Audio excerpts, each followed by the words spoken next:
All right. We're good, Sam? All right, I'll call this meeting to order here at 9 a.m. This is essentially a special meeting that consists of our annual governance workshop. And so we will be inviting our departments to come up and give presentations on their annual goals and what has happened in the last year. So with that, we will start with a moment of silence, and I think my colleagues have some. I'll start with Vice Chair. Thank you, Mr. Chair. First one, I'd like to ask the board and the public to join in a moment of silence for Gene Patty, who passed away unexpectedly on January 17th. Gene was active in our community for many years, serving as a volunteer for the Lake County Sheriff's Office and later the Lakeport Police Department. Gene also volunteered at a local church. Her service to our community had a positive impact on the lives of many people and greatly contributed to Lake County. The next one, I'd like to ask the board and the public for a moment of silence for Kayla Martini, who passed away peacefully but unexpectedly on January 19th at the age of 38. Kayla is survived by her devoted husband, Eric, who's a firefighter, and their beloved adopted 4 children, Mark, Addie, Ava Lynn, and Mason Martini. Her mother, Vicki, grandmother, Beverly, siblings, Philip, Ricky with Amy, Katrina with Nikki, and sisters by choice, Melissa and Crystal with John, as well as many other family members and friends. Kayla has served our community and children as a foster mother. Over the past 5.5 years, she fostered 28 children. Motherhood was at the core of Kayla's life. She was a devoted mother who cherished every moment with her children, teaching them the importance of family and community.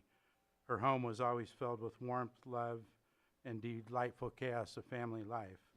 During her career, Kayla worked in the local schools, for Lake Family Resource Center, and most recently, Redwood Community Services. Kayla's service and contributions in our community had a significantly positive impact on the lives of many children and others, and Lake County is better for having had her in our lives.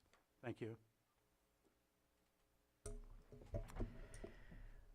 So there's been 2 deaths in our forests over the past couple of weeks. I'm not going to give the names of either one of them right now, but one of them was a forester who's working for Clerk, died in an accident in Mendocino National Forest.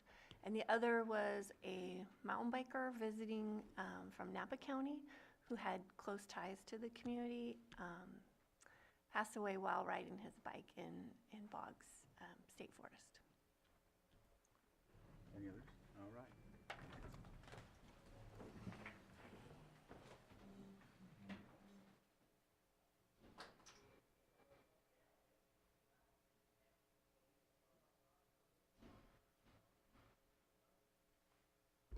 Supervisor Owen, would you please lead us in the pledge? I pledge allegiance to the flag of the United States of America and to the republic for which it stands, one nation, under God, indivisible, with liberty and justice for all. All right. Okay. All right.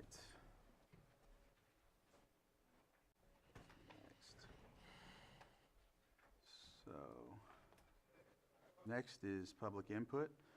And so what public input consists of items that aren't on the agenda. So if there's someone from the public that would like to come up and speak, please come up to the mic and state your name for the record. Just know that we cannot comment on it.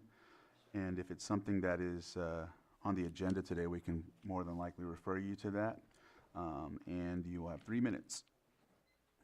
All right, thank you. I won't take that long. Greetings, board. Pleasure to see you all. A couple weeks ago, I'm here today just doing a little fact checking. A couple weeks ago, former Supervisor Brown suggested that at the next available agenda, you revisit the Kelseyville name change proposal.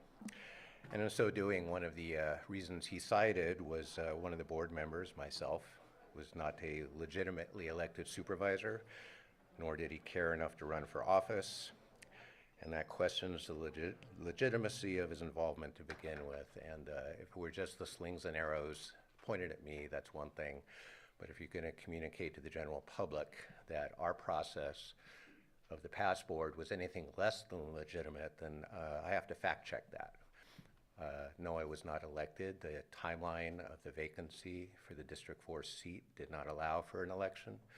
I was appointed by Governor Newsom following a very thorough vetting process, and I served without question of the legitimacy of my service for 2+ years.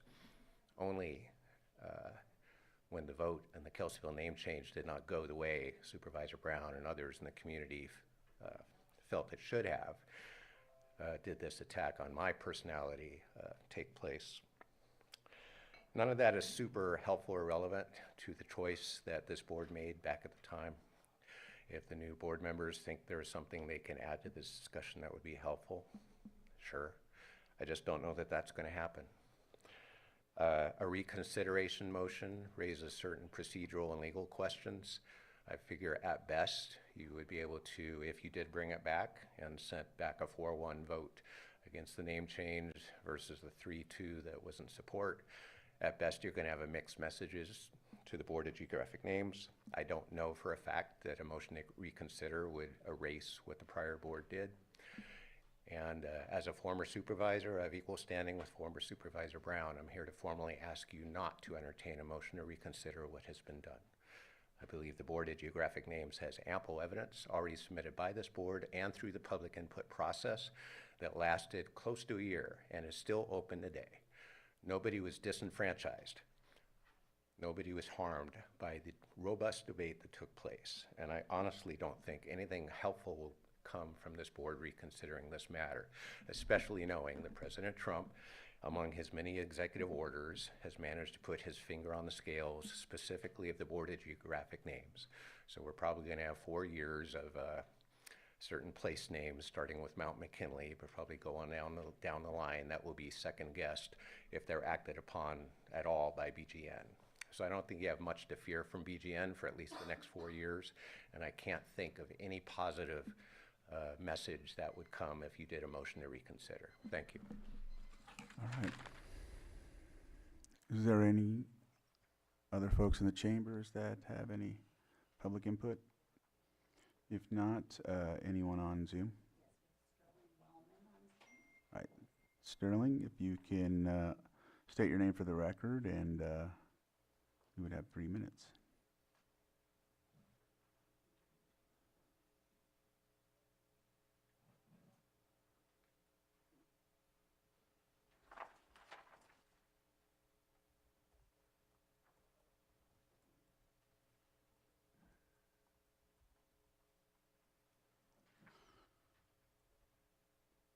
Sterling, if you're there, can you unmute? And if you're on a phone, you would press *6.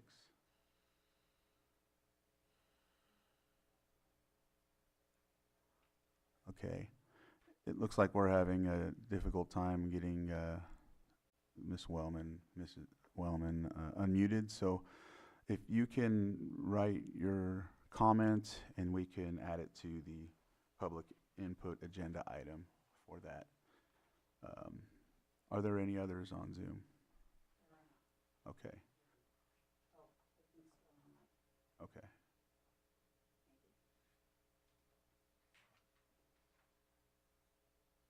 Okay, I think I'm going to have to close public comment and move forward. All right. Let's see here, it's item 5. So next is our Vision 2028 overview, and we will have coming up to give an overview Matthew Rothstein. I'm sorry, I realized I've been pronouncing that, so Chief Deputy County Administrative Officer. Good morning, Supervisors. Matthew Rothstein, Chief Deputy County Administrative Officer. It's a privilege to be a part of another one of your board's annual governance workshops this morning. In January 2018, the county hosted a series of 5 community visioning forums to gather the public's priorities. One was held in each supervisorial district. As a result of that public process, the Board of Supervisors adopted 10 key priorities for the next 10 years as the county's Vision 2028 statement. Those priorities are: consider and promote the well-being and economic resilience of every Lake County resident, maintain a transparent county government that is responsive, efficient, effective, and fair, continue rebuilding in all efforts to recover from our recent disasters, enhance public safety, protect our residents and serve them well, develop and maintain a high standard of disaster prevention, preparedness, and recovery in collaboration with all community partners, grow our economy and spur creation of quality local jobs through focused economic development, clean up our neighborhoods through code enforcement, foster a business-friendly environment, pursue funding to strengthen communities, market Lake County as a premier California outdoor recreation destination, advocate for Lake County's needs through targeted political action, improve our infrastructure encompassing roads and transportation, water and sanitation, internet access for all, support the county workforce through targeted training, retention, and recruitment initiatives, collaborate with tribes, cities, and community groups to maximize opportunities, care for our county's defining feature, Clear Lake, and finally, invest in Lake County's richest resource, our people, providing pathways for our youth leading to bright futures in Lake County, encourage volunteerism, service, and action toward the common good, and recognize the wisdom and experience of Lake County senior citizens and serve them well. Board members past and present, county department heads and staff have worked hard to implement this vision. Thank you to all, many of whom are here today. Staff are happy to receive any comments before we move to our discussion of 2025 legislative priorities. Supervisor Pyska and Supervisor Sabatier.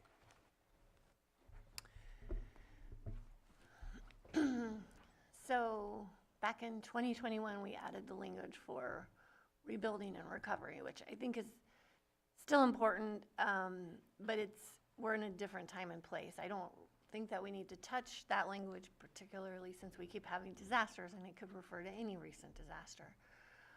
But can you go back to the first slide, please?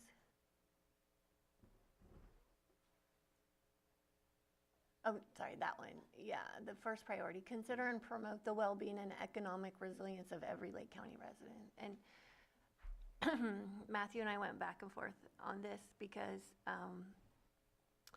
one of the things that, I would like to see, but it is already in the language, it's just vaguer, more vague, is the resilience to climate issues. And so we have economic resilience and promoting the well-being of every Lake County resident. So it's implied, but a lot of our work right now is in planning and projects to build that resilience around our communities to make sure that our citizens, our residents are safe and secure throughout the year and whatever the weather throws at us. So I just wanted to bring that to the board and get your thoughts, because technically it's there, it's just vague, and I don't know if it's something that we want to call out in more detail. Supervisor Sabatier. And I guess I'll jump off of that a little bit. I think it's there, but what you're asking for is similar to what I'm asking for, and it's not the first time that I've asked for this, but these are all very vague, and they feel good, they sound good, but I don't know what they actually mean in the fact of what are we asking our departments to actually accomplish. Some of them are never-ending goals, so it feels like we'll never accomplish them. They're just there for an ongoing purpose.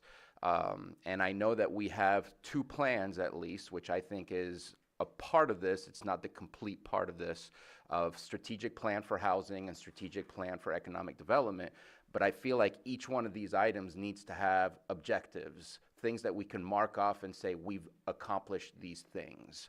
I think that right now we are seeing massive change all around us, and I think that we have to find a way to position ourselves within that massive change that is occurring. And what I don't see in here is, I think we talk about it, but we don't know what the plan is. How do we lift our people out of poverty so that we don't have to be the ones to help them get the quality of life they deserve, or help them have the things that they need in life that everyone should have access to? But I feel like that should be our central focus, because if you're out of poverty, most likely you can help yourself more, not always, as we saw in other more affluent places being affected by disaster, but you can afford to cut down some trees or afford to do landscaping around your yard.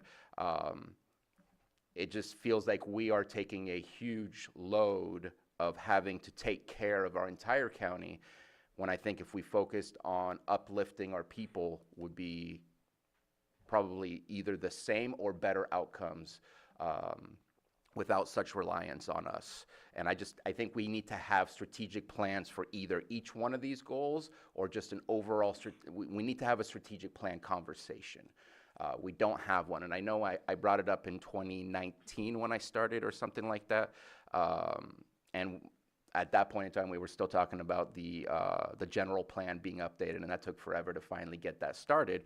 But I feel a general plan should have a strategic plan prior to finishing the general plan, or else you get stuck with what you finalized on your general plan, and you have to build your strategic plan within that general plan. And so I think it doesn't take an enormous amount of time to do strategic planning.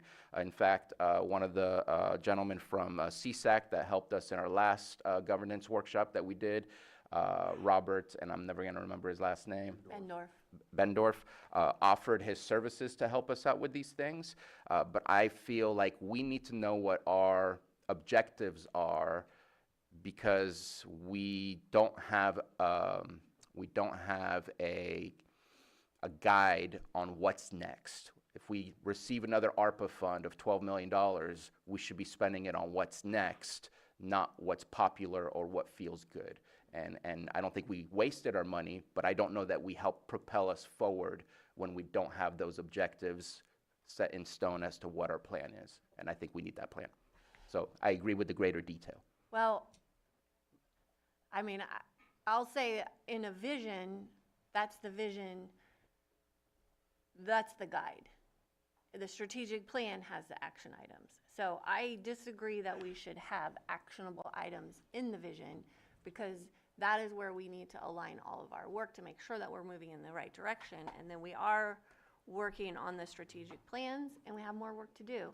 And I think the strategic plans need to align with the vision, but the strategic plans are the place to put the action and to check the boxes. So I don't think we're disagreeing. I just think we need to get a more robust strategic plan surrounding these visions, because it's unknown as to how we get to that vision. yeah, and I think we have some steps that we're taking later on this. Sorry, go It's ahead. all right, go ahead, finish. I said what I said. All I was gonna say is, am I hearing that we need to possibly, with the Vision 2028 intact, kind of break that down more with strategic plan discussion to itemize more items for each listed vision point, something like that? Yeah, because I agree, and especially considering you mentioned safety, and then also continue rebuilding and all efforts to recover from our recent disasters. We highly focus on fires, and that's very important. As a result of some of the burning, at times there's a lot of runoff that creates the opportunity for all of our tributaries to flood and put us in positions to be at risk there. So I think it would help to have that discussion, so we can ensure that if we ever do get the funding you're talking about, Supervisor Sabatier, we have other things lined up to talk about when it comes to that. So with that, Can I just add one other yes. thing? Yeah, and I mean, we have our hazard mitigation plan, we're working on that. So I think there's a lot that we're doing. We're definitely much further along each year when we get back to this. But I think that, we're having another session with Mr. Bendorf later in the spring. We have more opportunities to really drill down on what those action items are and developing broader strategic plans. So I'll go ahead and open it up to public input. If there's anyone that wants to come and comment on this portion, or are we doing it that way?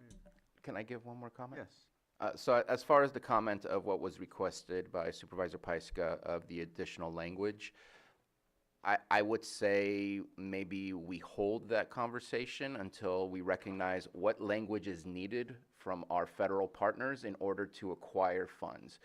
Right now, those terms are changing, and it's very fluid as to what's going on there. And I think we need to play a little bit of dance of whoever is in charge. That's the language we need to use to get access to funding to be able to do what's needed here locally. So I think until we recognize what's firmly written in their playbook, that we start to match our playbook to theirs so that we can get access to funding. Those terms may change. Well, I'm okay with leaving it the way that it is, as long as I feel like I can tie the work that I'm doing around climate resiliency to that. And so it doesn't, I don't think that it will be a barrier to do that work. It's just vague. So I just wanted to bring it up for a point of discussion, have the discussion. I think too that when we do the strategic, with the meeting with Mr. Bendorf, we can delve further into this and go from there. That's all right. All right, so is there anything else that you would like to add, or before I open it up to the public? Is there anyone from the public that would like to come up and, all right. Okay, if you're on Zoom, can you unmute, state your name for the record? You have 3 minutes, and if you're on phone, press *6. Thank you, Mr. Chair. This is Betsy Kahn for the Essential Public Information Center. I have 3 comments to make about this particular discussion. I am appointed to the advisory committee for the general plan update, and I have been working with the general plan committee members as well as the CDD director, specifically to create linkage between the general plan, the Vision 2028 general ideas and specific goals, objectives, goals, policies, and implementations in the general plan so that we do get there. And I think that's something I would hope that you guys would help us do. In terms of lifting the population out of poverty, Mr. Sabatier, I appreciate your intention, but you cannot eliminate the 30% of the population here that depends on Medi-Cal, that is a significant portion, 20,000 older adults, of whom many are living at or below the federal poverty level. You can't fix that. 20 years from now when we die, the population will change, the economy will change, everything will be fine. But you have to really understand what those populations are enduring if you want to help us. We do need help. We need help with our senior centers and not just, new roofs or something. Lastly, the hazard mitigation plan in 2017, they started revising that. The legal edition was approved in 2018. We had a recent one, I think, in 2023 or 24. Both of those contain specific lists of approved projects for which there was never an implementation process created in the administration of the county to make sure those projects get done. Supervisor Pyska and the Risk Reduction Authority, the RCDs, and those guys have been doing this fabulous job in the areas that she's mentioned. But we have, as Supervisor Crandall, as you said, we have other issues to deal with, flooding and floodplain and water quality and all those kinds of things. And now we're imperiled by how we're going to have to depend on federal funding. But thank you for letting me make those comments. This is a very important issue for all of us. All right. Is there anyone else on Zoom? bring it back to the board, and looks like we can, did you have, go ahead. Just as a quick response, I don't believe I used the word eliminate people from accessing. Just want to see us have more methodical, purposeful objectives on trying to uplift the community. I think there's always going to be hardship out there, but just want to see us try it a little bit better. Thank you for that. All right, with that, I think we can move on to the next item, right? We have our 9:10, which is the, oops, sorry. There we go. Legislative priorities, 2025 legislative priorities. And with that, we'll give the floor back to Deputy Rothstein. Thank you again, Mr. Chair, and I'm welcoming up Jeff Neal, who's here in person from Nielsen Merksimer. All right. In December and January, respectively, the county entered into agreements for state and federal legislative and regulatory advocacy services. We are very pleased these agreements provide for a Lake County presence in Sacramento and Washington, D.C. Attached to your board's agenda and projected here are draft state and federal priorities. Neither list is exhaustive of every possible priority. Lake Pillsbury and the Potter Valley Project FERC proceeding will require work at the federal level in 2025 as one example. And advocacy to maintain relied-on county funding streams is always a priority, and related challenges with that evolve over time.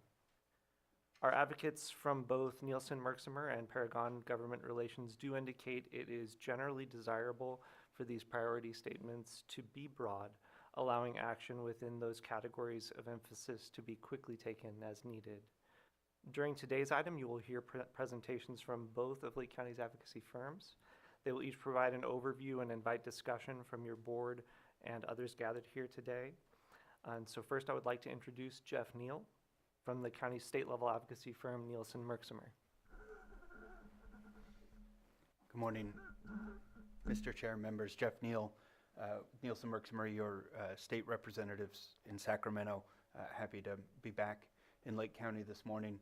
I just want to speak for a moment to follow up on what Matthew said about some of the usefulnesses of adopting a set of priorities. As he said, they're not meant to be an exhaustive list of every issue that the county might engage on in Sacramento. Legislators have begun introducing bills. There are maybe about 400 bills introduced so far. We will get up to far more than that. The bill introduction deadline is February 21st, and we'll see most bills will be introduced in that last week. As always, we'll read through them all and refer any of them that we think the county might want to take action on to Matthew and his team. But adopting these priorities is a way of both giving us and your team in the county executive's office guidance on not just what kinds of issues you might want to respond to, or if a high priority issue is raised by the legislature, or the governor's office for that matter, but the issues that the county wants to be most proactive on, changes that you want to proactively seek instead of just respond to. So it gives us that direction to work with your legislative representatives, with committee chairs in the legislature, with the governor's administration to try and get some movement on those changes. Not necessarily solutions. We can always try to solve problems, but many times we think of as problems are really just conditions that we can try and continually manage and improve as best we can. Some of the themes that I think we'll see from the legislature this year, are affordability. There's been from both sides of the aisle working on affordability, whether that has to do with electrical rates, housing, or any other area of life. Response to the LA fires, of course, will be a major theme this year from not only the third of legislators that have at least part of Los Angeles County in their districts, but as Lake County knows as well as anywhere, any kind of movement that we can get on helping communities mitigate fires and respond to fires and create that resiliency can be helpful. And then, of course, what we already knew and was highlighted for us even more so last night, will be the interaction between California and the federal administration, and vice versa, the federal administration's response to anything that happens in California. That situation will continue to play out over the next few years, but that will have a major effect on proposals from the governor's administration and the legislature that in many times will affect the county, because obviously counties provide most federal entitlement programs and in a way run on federal money, whether it goes through the state or comes to the county directly. So happy to discuss any of the priorities or answer any questions you have, and interested to hear the discussion on what the priorities for this year will be. Supervisor Pyska? Good to see you, Jeff. So these are the broad priorities, but I just want to highlight a couple of things that are, that are just details. We don't have to change the priorities, but just for your awareness. The wildfire resilience and fire suppression, we have been really successful over the last many years with bringing in grants to do this work. And now we're caught in a place where those NOFAs are being canceled or postponed or whatever is happening, particularly with BLM, which is not a state issue. But just generally speaking, when I go to FEMA trainings and they say every $1 spent in mitigation saves $7 down the road, and we have built systems to prepare and harden our communities much more effectively than we did 10 years ago, it's really critical that those funds continue to flow. And I know there's going to be some issues with federal dollars, but from the state, one of the things, and this board will hear more details next month, one program that was incredibly successful was a defensible space program from the State Fire Safe Council, and that was $500,000 that was supplemented also by Chair Crandall and myself to create a program where seniors and low-income folks could have their defensible space done completely 100% covered under this grant. We built up capacity. We have contractors out there that have built their businesses around these types of programs. And so, this is the progress that we've made, and we need to make sure that we have funding to sustain the work, because it's not something that we can stop. If that funding stops, we lose those operators. And then we have very vulnerable community members who have no options to make their homes more defensible and fire safe. And then under infrastructure, it's going to be interesting to see how the funding continues to flow around broadband and implementation of middle mile and BEAD. And I know we're going to hear more about that from Ben Rinkelman later today. But, my district was cut out of a big part of my district was cut out of the middle mile funding. So I'm still a little stung over that. So I want to make sure if there's a way that we can get the Highway 175 corridor folded back into that funding, that would be great, because that is an area where it's very rural. Broadband is critical. There's a school there. There's a lot of reasons why we need to make sure that we have connectivity along that corridor as well. So those are the two things that I just really wanted to highlight on this list. Supervisor Owen? Hi, nice to meet you, Mr. Jeff. I think for us in District 1 and throughout the county, one of the most important issues will be roads. And I know particularly District 1 and District 3 are really needing some attention. Our roads are absolutely atrocious. I actually had somebody come to my ranch and have a blowout trying to come down through Socrates Mine Road.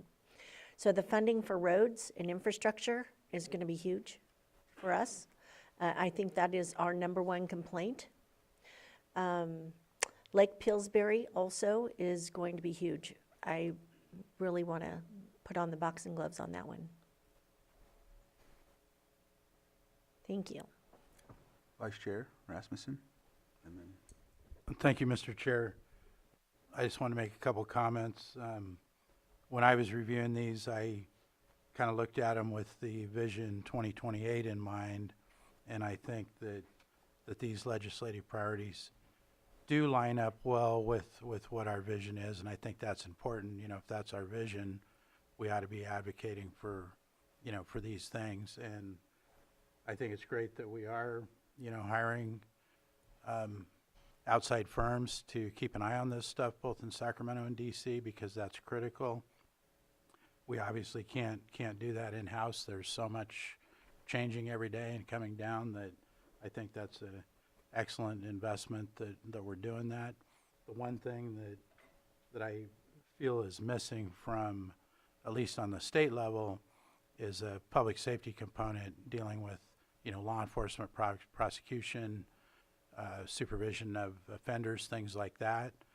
The state of California over the past 15 years, going back to criminal justice realignment in 2010, there's been, you know, hundreds and hundreds of bills that have affected how we operate in the public safety realm.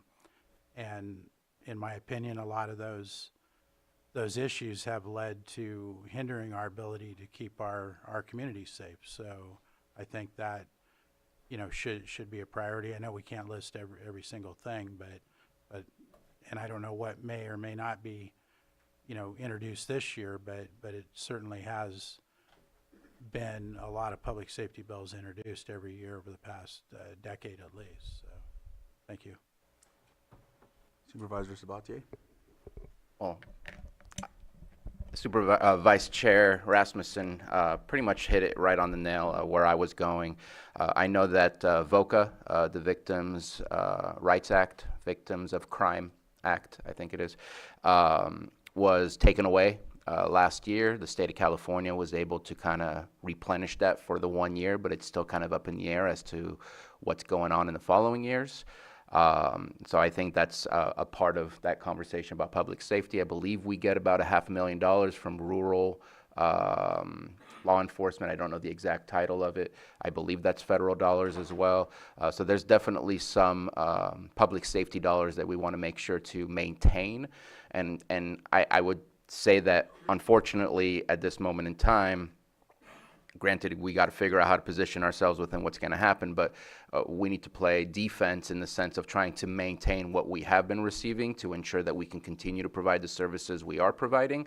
I know in my NACO committees that I'm a part of, that's kind of the position that we're taking, is asking for more probably isn't going to happen, but trying to save and maintain what has been the regular funding sources for some of the services that we could provide locally is really where we're going at this moment in time. But I would love to see public safety added, and if we can add some specifics of what it is that we are receiving to make sure that we continue to receive those.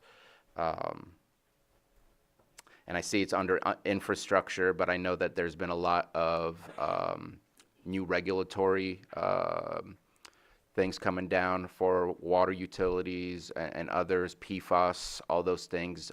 We haven't necessarily, I don't know that it will impact us because we don't have the industrial surrounding, but regulations do have impact in the long run, which just keep making things more expensive.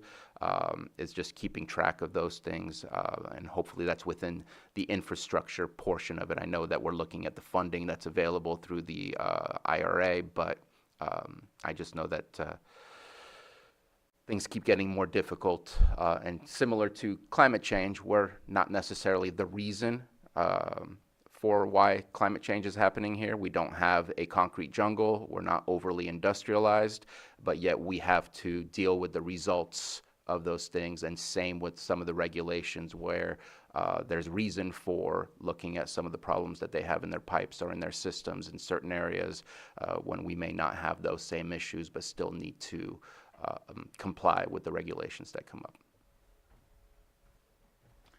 All right.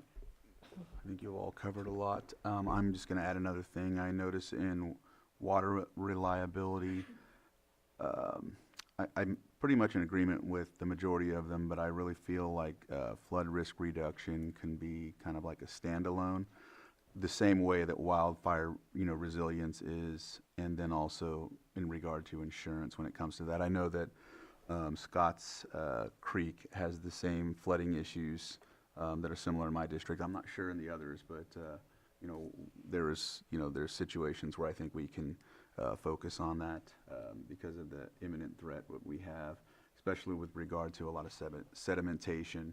And then I think wildfire and flooding come hand in hand, because after a wildfire, again, right there again. So just wanted to throw that in there. Supervisor Sabatier. I don't disagree. I guess I have a one last comment and a question. My last comment is, I know this is just kind of for the public to be aware, for us to be aware, for our lobbyists to be aware, but do we need to have specific wording in some of the priorities that we have, like to align with like CSAC priorities? Like I see that we talk about homelessness, but we don't bring up at home.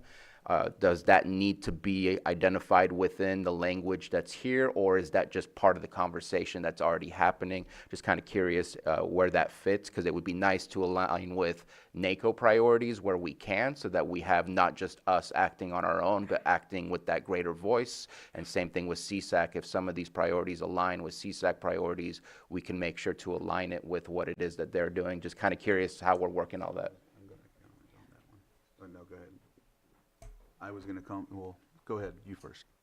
What I was going to say is with RCRC, there are a lot that we can align with. However, when we mention Lake Pillsbury, when we're at RCRC, we have others that have a conflicting desire that we want. So it's helpful that it's on ours so that you can address it as well, but we can do our best on that in that capacity. But what you're talking about, I like.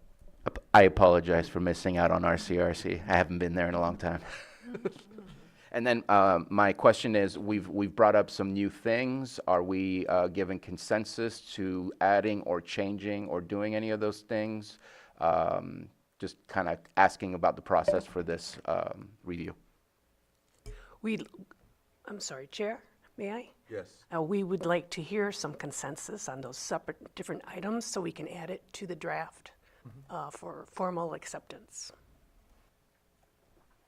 I would love to see public safety being added and some language brought back. Agree. Agree. Agree. Yeah.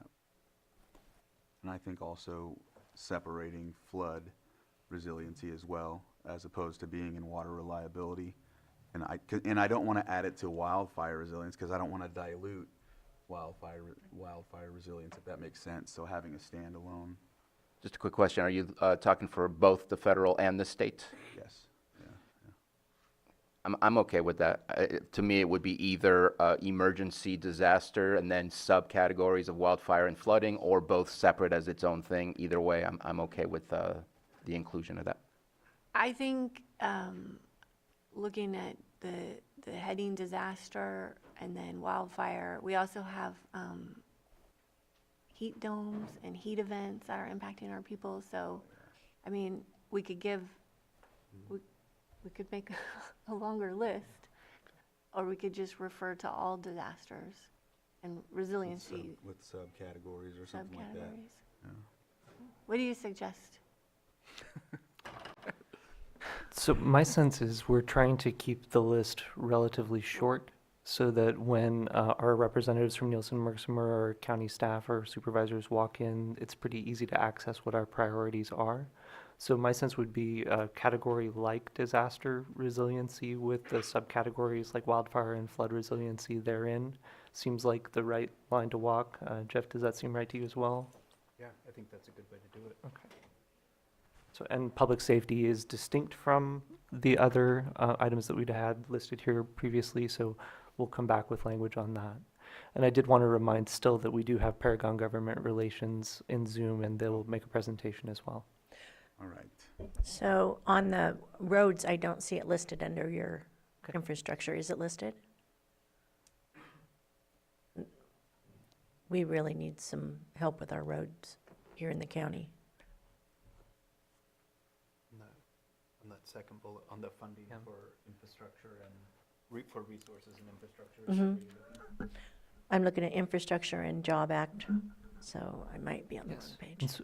so Supervisor Owen, I just want to clarify, you're looking for within that category, calling out roads specifically. Is that correct? Yes. And yes, is that the consensus of your board? Yeah, adding text to the category of infrastructure that says roads, I think is okay, rather than adding another category. Yes, And then you had a comment? That was- it? Okay. my offer, yeah. To be clear, I'm good with the flood and roads. All right, I think, any other comments? And then you said that they're online and. Yes. Yes, so next I would like to introduce Joe Cron and the team from Paragon Government Relations. And they'll present on federal level considerations and potential county priorities. Joe, when you're ready? Thank you very much, Matthew. Can you hear me okay? We can, yes, thank you. Excellent. Thank you so much for having the team on with you today, and thank you to the board members for having us on once again with you. I do want to introduce and welcome Tom Joseph from Paragon and Ryan Waterman-Aldana, who are on with me as well. A couple of our other team members, Rachel Mackey, Hassan Sarsour, are unable to join us. In fact, they're working on some of the emerging issues, including an issue we'll talk about in a minute, the OMB directive that came out last night on pausing federal funding. So they are busy at work on some of those priorities. I did want to maybe at the outset, just sort of related to the legislative priorities discussion, mention, and this is something that our team spoke with Matthew and Stephen about. The way that you have this board members structured for this year, and I think your past years is great. It's a short list of targeted legislative priorities. I think that works well. Something to consider long term, again, that we brought up with Matthew and Stephen, is the idea of the development of a legislative platform. It wouldn't be something you do this year, but maybe in the fall, the legislative platform would be a little bit more detailed. This speaks to some of the supervisors' questions about, do we need to specifically mention roads? Or, for example, within public safety, do we want to mention VOCA? I think a legislative platform document can speak to those specifics, allows you as the board to be a little bit more nimble, I think. Again, a bit more staff work. We're certainly offering our assistance to the CAO team to help develop that. And I know our partners at Nielsen Merksimer and Jeff, we work very well with them, would I think agree with me on that endeavor. So just wanted to mention that up front, that I think that, long term, that's something that we would embrace and we would be willing to work with all of you on. So I'm happy to revisit that in the Q&A, but I do want to just take a few minutes just to kind of talk about some of these priorities, talk about some of what's happening out here in Washington. I guess, in terms of a broad overview, I would say, sort of the theme of the hour or maybe the last week or so is sort of uncertainty. I think folks obviously have read, going back to last night or today, a bit of a firestorm in Washington regarding, again, that OMB, White House OMB memo that I referenced, which basically instructs all federal departments and agencies to undertake a comprehensive review of all federal financial assistance programs and essentially pause funding pending alignment with the Trump administration's priorities, essentially as reflected in the executive orders that have been coming out. A lot of questions about what this means exactly. The Paragon team is working on a memo that we will be providing to you and a bit of an analysis. Again, there's some unknowns. It sounds like this is something that's going to get litigated right out of the gates. I believe that there is a lawsuit that's going to be launched in a Manhattan court today. Again, a lot of concerns from across the country on what this means for state and local government programs. It sounds like things like Social Security, Medicare payments are not swept up in this memorandum. But again, a lot of question about what this means for federal funding, whether it's mandatory entitlement spending or discretionary grant programs. So that's something that's very much top of mind and something our team is working on very directly. In terms of, again, some of these other priorities, happy to talk about them specifically. I think there's, by the way, very good alignment between your draft federal priorities and your state priorities. So I think that's very much a good thing. I know Jeff did a good job of sort of capturing some of the interplay between, of course, the federal funding that comes down to the county, whether it's through the state or directly to the county. I think folks are aware that the current congressional majority is looking at through the budget reconciliation process, which is sort of a fast track process that doesn't face a Senate filibuster. They're looking at the possibility of cuts to a number of county administered safety net programs. So you do see that reflected in your proposed priorities. Certainly in the resilience space, the wildfire insurance, Supervisor Pyska, I know you're involved at the national state level on this, and you know that this is a growing concern and something that while a state level focus, certainly there's a federal angle and a federal nexus to this, so that makes the list. Generally, again, resilience FEMA reform, as folks probably saw, the president has suggested that perhaps FEMA would be dismantled or perhaps significantly reformed. We don't really know, again, what a lot of this looks like. We're just at the front end of a lot of sort of large sweeping proposals, but again, I think good issues for you to have on your federal priorities list. And there's a number of others, which the different members of our team handle. Housing and homelessness, obviously huge for your county, huge for statewide. Again, CSAC, I know the at-home proposal was referenced. Things that that our firm is working on. So again, sort of a snapshot of these priorities. I do want to say I think public safety would be a great add-on to this list as well. We would encourage that. Supervisor Sabatier, you had mentioned VOCA funding. The VOCA funds come down from the federal level. I think, as you noted, the state has done some backfilling. There's a budget that's pending. I'll remind folks we do not currently have a budget, a real long-term budget for the current year. There's a March 14th deadline for a new budget to get passed. VOCA is a part of that. There's some proposed increases at the moment in both the House and the Senate bill for the VOCA funds, but that could all get rewritten. So again, I think that might be certainly a good one to add on your short list of priorities. I guess one more thing for us to underscore is, we recognize very directly that these are the county's priorities, the board's priorities, and the priorities that exist to help you serve your constituents there in the county. We work to implement and help you achieve your objectives. So certainly if there are other issues that you would like to add to your federal priorities, we're happy to discuss that with you and your CAO team. And let me maybe start with Tom.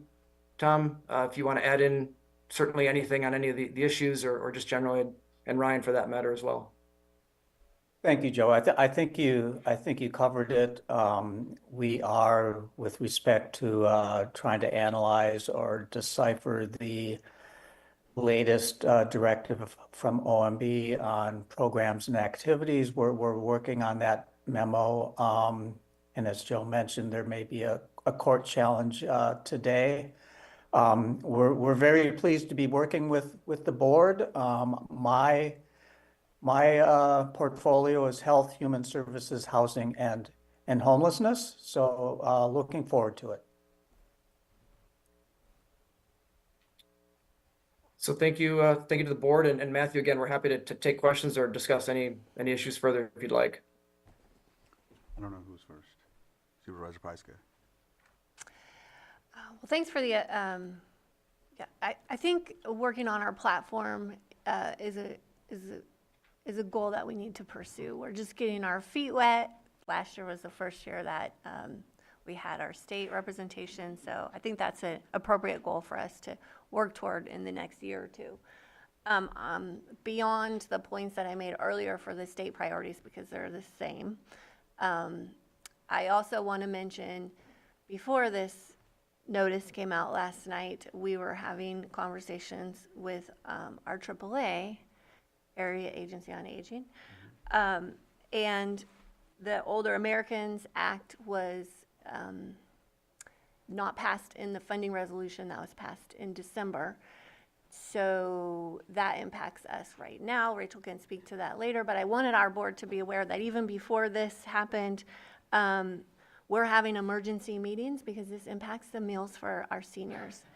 There's about an $800,000 shortfall for the programs for our seniors. So I know you're tracking this. Matthew and I had a conversation, but I just wanted to bring this awareness to our board that we're already feeling these things. And they are hitting our most vulnerable people. Supervisor Sabatier. Yeah, just a couple last things, and appreciate that we are where we are now.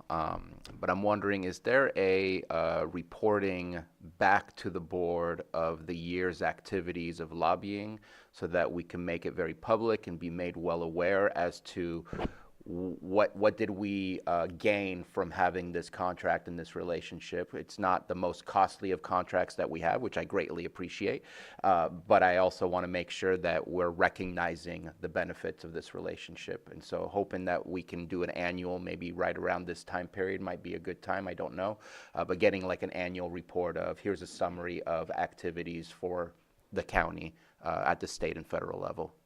So, and for your boards and public awareness, there was a document included when we adopted the agreement with Nielsen Merksimer that summarized some of the legislative activities from the initial period that we worked with them, which was just in the year of 2024. But definitely happy to entertain, at a future time, any thoughts from your board as to what you'd like to see if that didn't meet your expectations. Then I guess a dumb question. As we add items to the list, does that amend the contract where it becomes more expensive, or it's just we have them for a certain number of time, and the more items we add, the less time they can spend on each individual item? Just kind of curious, as we make reviews, I want to know what the impact is.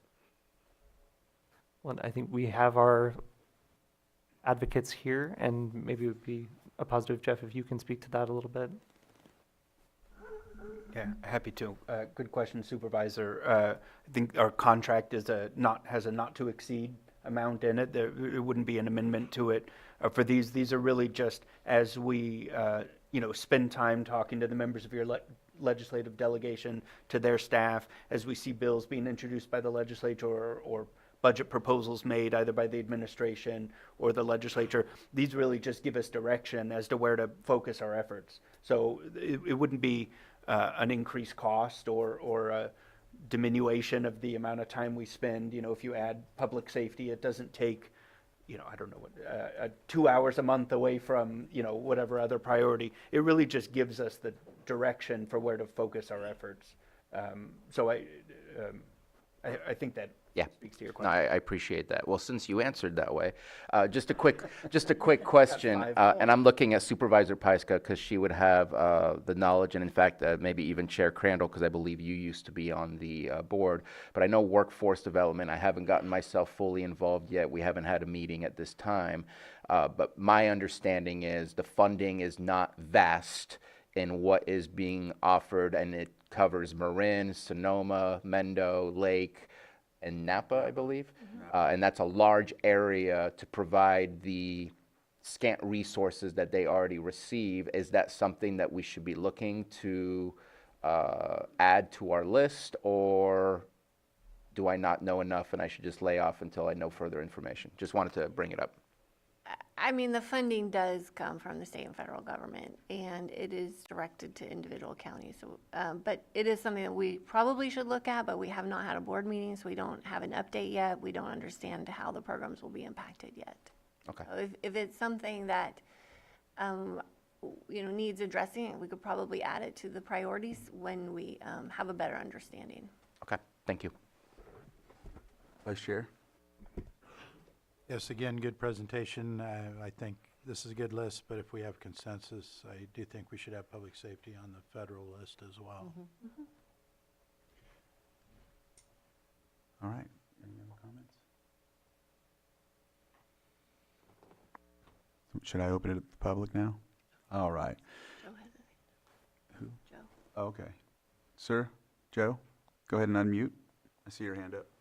Yep. Thank you very much, Supervisor. Just wanted to very briefly, just indicate, since the question was asked about, the lobbying contract, similar to what Jeff described, additional issues to this list would not result in additional costs. We view this as a comprehensive advocacy, package. That's what we entered into with the county. So, yes, I mean, additional, we don't bill hourly. This is not the situation we're going to get billed more for adding more issues or for, and that's often the way the federal work works, quite frankly, is, issues will come out of the woodwork, new things will emerge, and we're prepared to handle those, for you. I would just say, I think it is to the county's benefit, as it is to all the, the folks we represent. And maybe this is sort of a Jerry Maguire moment, channeling my old boss used to say, if everything's a priority, nothing's a priority. So the fact that you do have a targeted list, I think is very much to your benefit. I think that's good, whether you have a comprehensive platform in place or not. So, and again, we feel that this is a good targeted list to work off of.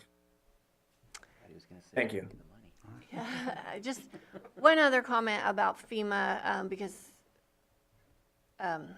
there could be changes. And as you're probably aware, I did get appointed to the NACO task force for the FEMA reform program.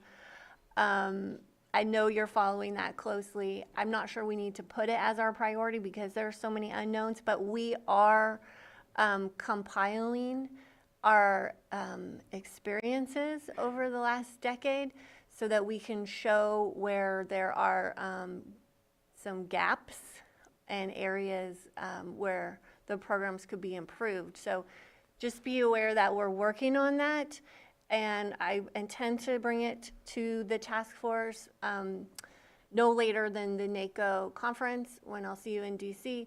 But I know that that will help since we're already going through the effort to bring that together. And across agencies, you know, we're asking the cities, the fire protection districts, the water districts to really all contribute to this so that you have a really clear awareness of what we've been through and what could be helpful as changes could likely happen to the general FEMA programs.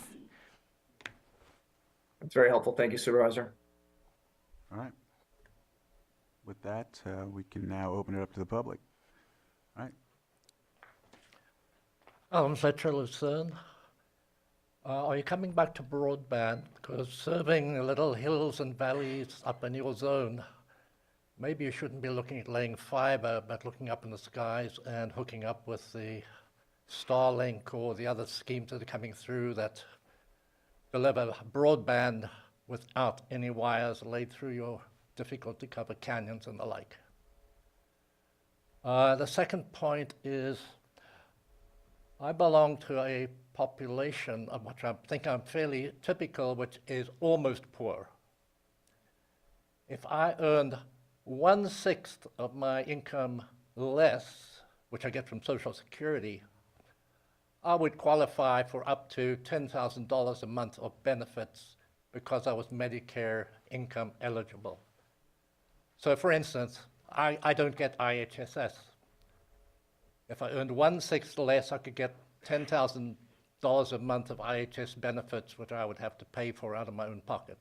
So I don't think that's anything the county can solve, but I just want you to know that there are some of us who are almost poor. Thank you. Thank you. Are there any other comments in the chambers? Sue?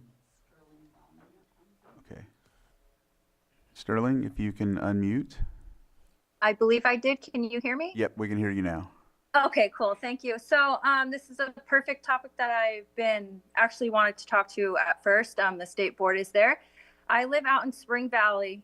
We are a community, or actually a subdivision of 30 plus homes. We live in a very high fire danger, as Eddie knows. We only have one way in and one way out. Prime example, this November, a dump truck's fuel tank blew up on New Long Valley Road. Thank God we just had the rain because it was spreading into the vegetation. You would have had over 1,000 people stuck inside Spring Valley with no way out due to fire. We are a high fire risk. There is ways that we can get grants. I do believe that the county does need to look into this. I have looked into it through CAL FIRE, so the state and you guys could probably put this on here to where we can get it. It says California Resources Code 4290.5. If you guys look it up, we'll let you guys know, down to section 51178. So I am asking you guys to please put a grant for a bridge to go over Old Long Valley. We used to have one, it blew out, and ever since then it hasn't been put back on the things to get grants for this. It has everything to do with wildfire. It has everything to do with the public safety out here, and also flooding. We have a major slide in front of our dam, and if that slide goes down, our dam breaks, and you're going to have a North Carolina happening. So I am requesting that you guys please take this into consideration. You guys are above county, you are state, and we need to start looking into this. I do believe by state requirements, any subdivision that has 30 plus homes, that it has to have another way in and another way out, and that is at a state level. Thank you. Thank you. Anyone else on Zoom? All right. We'll bring it back to the board for any further discussion. I would probably, hitting home the infrastructure and the roads again, I think throughout the county, there's areas that are problematic for being trapped in the event of emergencies. And that's something I think we should really be looking at and improving our infrastructure for emergency exits. And I'll talk about the exit for Spring Valley when we get to Public Works a little later, because I have talked to him about it, and so I don't want to delve too far off into that topic when we're talking about this as of now. So we'll get into that later, but noted, I agree. And so with that, anything else? Is there anything else to add? I just want to say a quick thank you to Jeff and Joe and their teams that helped prepare for today's presentation. I think it was really valuable. Gives a great sense of overview of what we're looking at moving forward. And thank you, board members and members of the public, for your excellent input and engagement. Appreciate it. All right, thanks. Thank you. Thank you. Thank you. I know we have a long day, but I think we should take a 5-minute break before we get into the next item and then move from there. So 10:10. Well, yeah. Okay. Did you know I was almost done with my cup? Yep, I seen it.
looks like we're ready to get back into the meeting here. All right. We are on now to item 7, fiscal presentation. We do have Deputy County Administrative Officer Casey Marino. Good morning. Thank you. So my name is Casey Moreno, Deputy County Administrative Officer for Finance and Budget, and I am going to present on the finances for the county, mostly focusing on general fund. Next slide. So we are going to start with the secured property tax. So as you can see, there's been a pretty steady increase each year. It's been about 1.6% or a little over $1 million each year, and we do expect that to continue. You'll notice that the projection for this year is about 1.8 million higher than what was approved at final recommended budget, and that is because by the time we realized that that was going to be increasing, it was too late for us to adjust the budget at that time. The property taxes make up the bulk of the discretionary fund at about 28%, and sales and property tax together make up about 43% of the general fund revenue. Next slide. The sales tax projections for fiscal year 24-25 are similar to what was received in 2021. According to HDL and other California counties that we have spoken with, we do expect the Bradley-Burns sales tax to remain relatively similar to what it is this year. However, the Prop 172 will probably slightly increase due to those who have been affected by the wildfires. Moving to the cannabis cultivation and business tax, the revenues and expenditures through 2023-24 are reported there. The 24-25 projections are not included because we do not allow appropriations to be made before the revenues have been received for cannabis. Last year, the revenues and expenditures were just about even, and overall there is a cumulative balance of just over 13 million, most of which is allocated, as you will see on the next slide. So in the middle here is the budgeted for the current 24-25 fiscal year. At the bottom there, you notice the 13 million, as I referenced. Some of the projects are ongoing, while some are one-time revenues. And then on the right is the projected amount to be budgeted for future years. We would need to receive revenue of almost 2.4 million to satisfy all of those which are expected to be budgeted. The amount listed under the future years is the amount that will be budgeted for next year for 25-26. If revenues do end up coming in lower than the 2.4 million needed, then we would pull from the unallocated 30-30-30-10 amount and the workforce retention and development. I would like to draw your attention to the unallocated 30-30-30-10 of just over 2 million, and I will go over that in further detail on the next slide.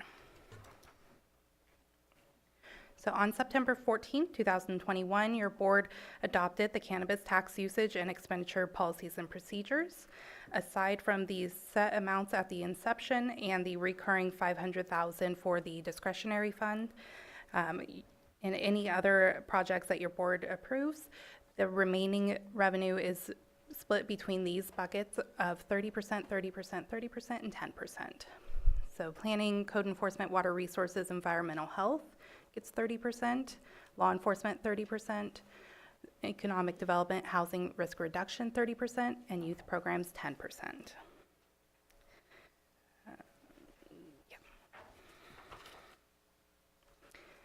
Moving into ARPA, the American Rescue Plan Act for state and local recovery funds. As your board's aware, all ARPA funds needed to be spent or under contract by December 31st, 2024. ARPA is comprised of a 10 million standard allowance, which can be used for pretty much any governmental expense. Of that, just over 6 million has been claimed, with the remaining under contract. The remaining is the non-standard allowance, which had to meet specific criteria defined in the Treasury's final rule. About half of the non-standard allowance has been claimed, with the remaining under contract. So looking at the 10 million standard allowance, 4 projects have been fully claimed. The remaining are all under contract. You'll notice that the 9 million total at the bottom is not exactly 10 million, and that's because we claimed a few more into the non-standard allowance to make sure that if we are audited later on and they decide that one project does not satisfy the non-standard allowance, we have enough cushion so we don't have to return any funds.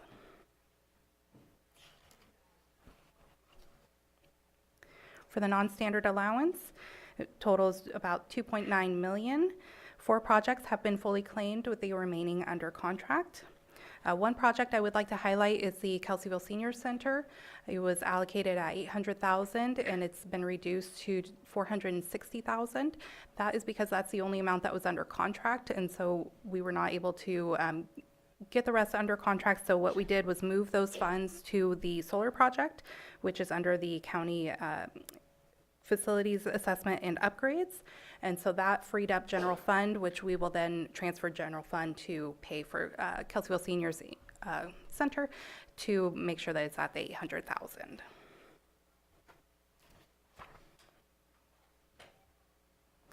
So the local revenue bond is brand new this year. So since the last Board of Supervisors meeting related to the bond, quite a bit of closing activities have happened. The county received a bond rating of AA negative, which is largely due to our reserves and financial stability. On January 22nd, the bond pricing happened, where we had 7 bids, which FHN Financial won. The winning bid had a true interest cost of 3.79%, which is quite a bit lower than what was originally presented to your board of 4.15%.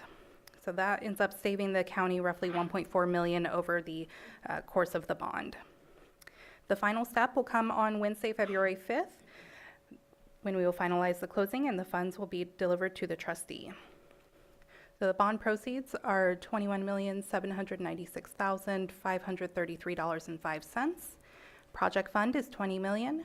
The delivery date expenses, which include the cost of issuance, bond counsel, disclosure counsel, title insurance, and KNN, who is our municipal advisor, is $440,933.05. And then the reserve fund of $1,391,600 is held by the trustee, and any interest earned goes directly toward the bond payments. So the first the first interest payment will be on May 1st, 2025. After that, the next payment will be November 1st of 2025, which is also just interest. That amount will be $455,300. After that, there will be recurring payments every May and November. May will always be the interest and principal, and November will just be interest.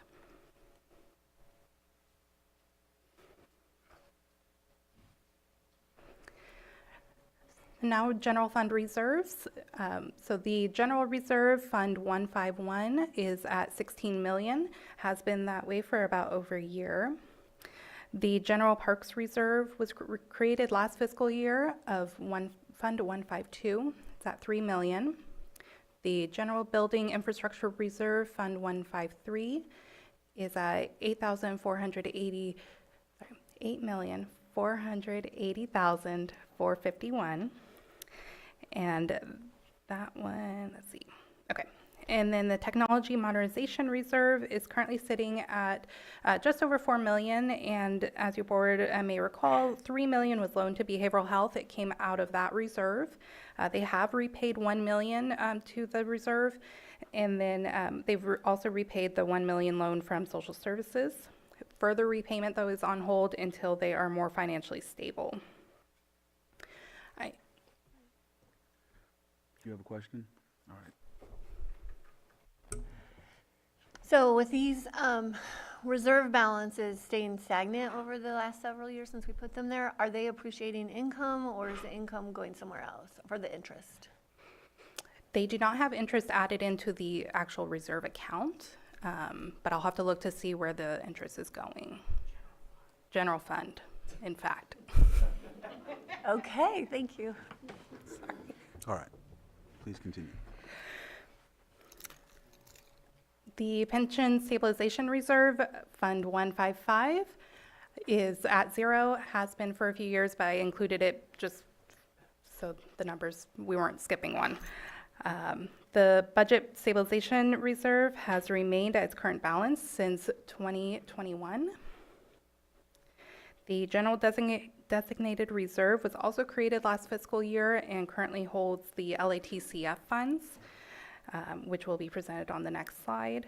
Lastly, not a reserve, but the Housing Trust Fund is comprised by $1 million of general fund, $1 million of ARPA funds, and has accrued interest of just over $40,000. So Reserve Fund 157, the LATCF, Local Assistance and Tribal Consistency Fund, the full funds are in there and have not been used yet. They can be used on any governmental expense.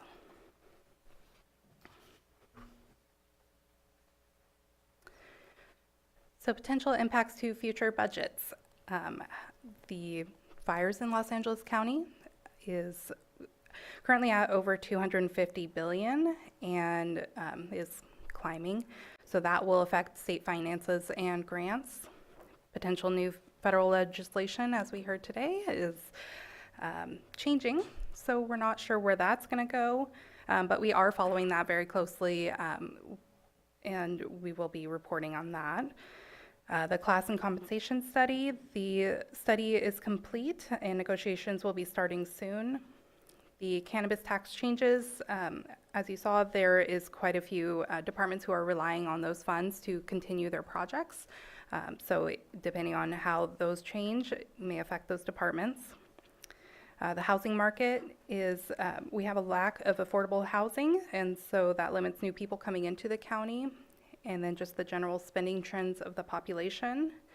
And then we did send out an email to all departments asking them for the fiscal impact related to the executive order that came out yesterday. So we're hoping to work with the departments to figure out how that's going to impact them for this budget.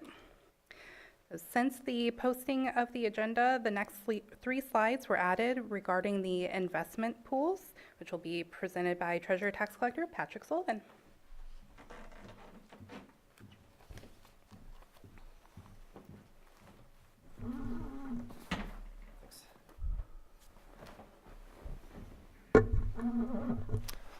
Good morning, Board. Patrick Sullivan, Treasurer Tax Collector. This slide highlights what some of you may have already seen at prior presentations. This is the September 30th report from the Treasury Investment Pool. And I think it's just a valuable tool because it highlights the trend that we've been undergoing since we started developing our investment program. You'll note back in 2021, our investment program was fairly limited. We've started expanding the options and securities utilized. And so you'll see this upward trend. What you'll notice now is the last few quarters, we've been between 4.3 and 5.3 million. That 5.3, we don't anticipate it trending much higher than that. We're going to start to plateau here in the next year.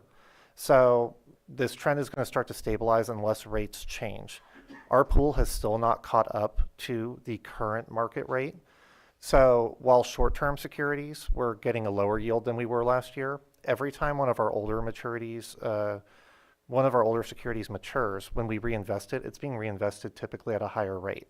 So we're still picking up some yield there, but we're losing some in short term.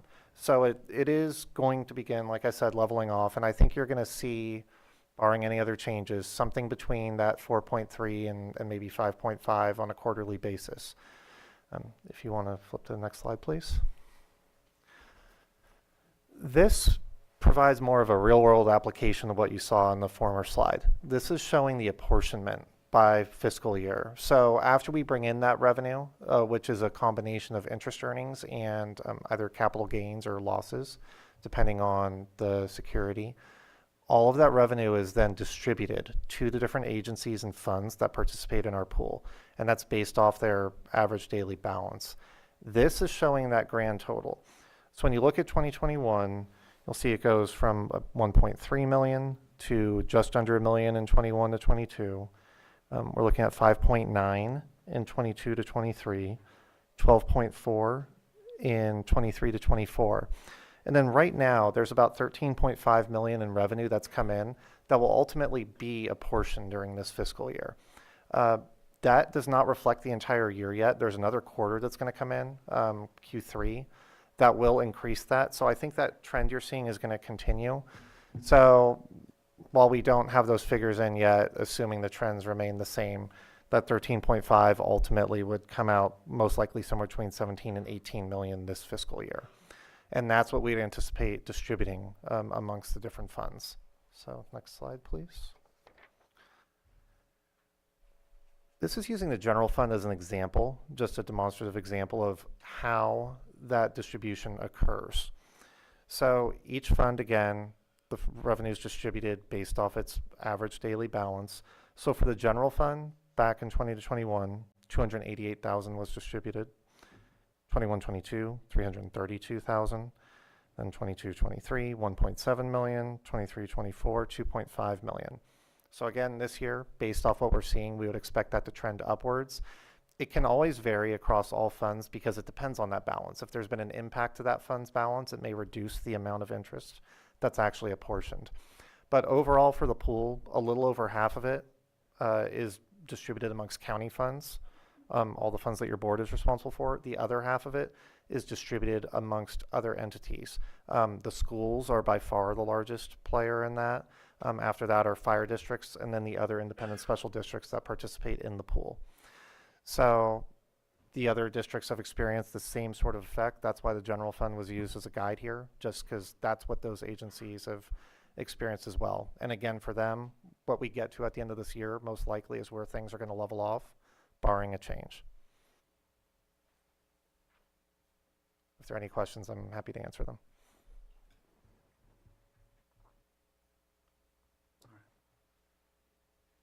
That, there's no questions. We'll bring it up and open it to the public. If there's anybody in the chambers that would like to make a comment about this item on the agenda.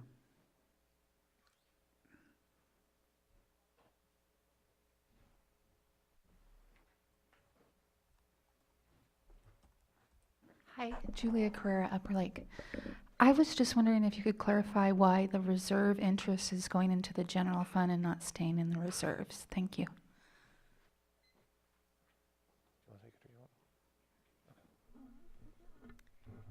So the funds, which are the reserve funds, are connected to the general fund, which is budget unit 1120. And so the interest is deposited there. The only way to add the interest to the reserves would be by board action. Yes, and I can add that there's been prior resolutions in the past where your board has set how that distribution would occur. So when we do our apportionment with the auditor's office, that is how what occurs on these funds. The money is swept to the general fund, and again, it would stay that way unless your board altered those resolutions or provided different direction.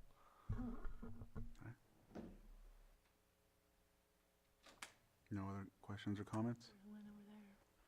There's one on Zoom. Oh, sorry, I didn't see your pen is behind. Go ahead, Supervisor Sabatier. Go ahead. No worries. Thank you.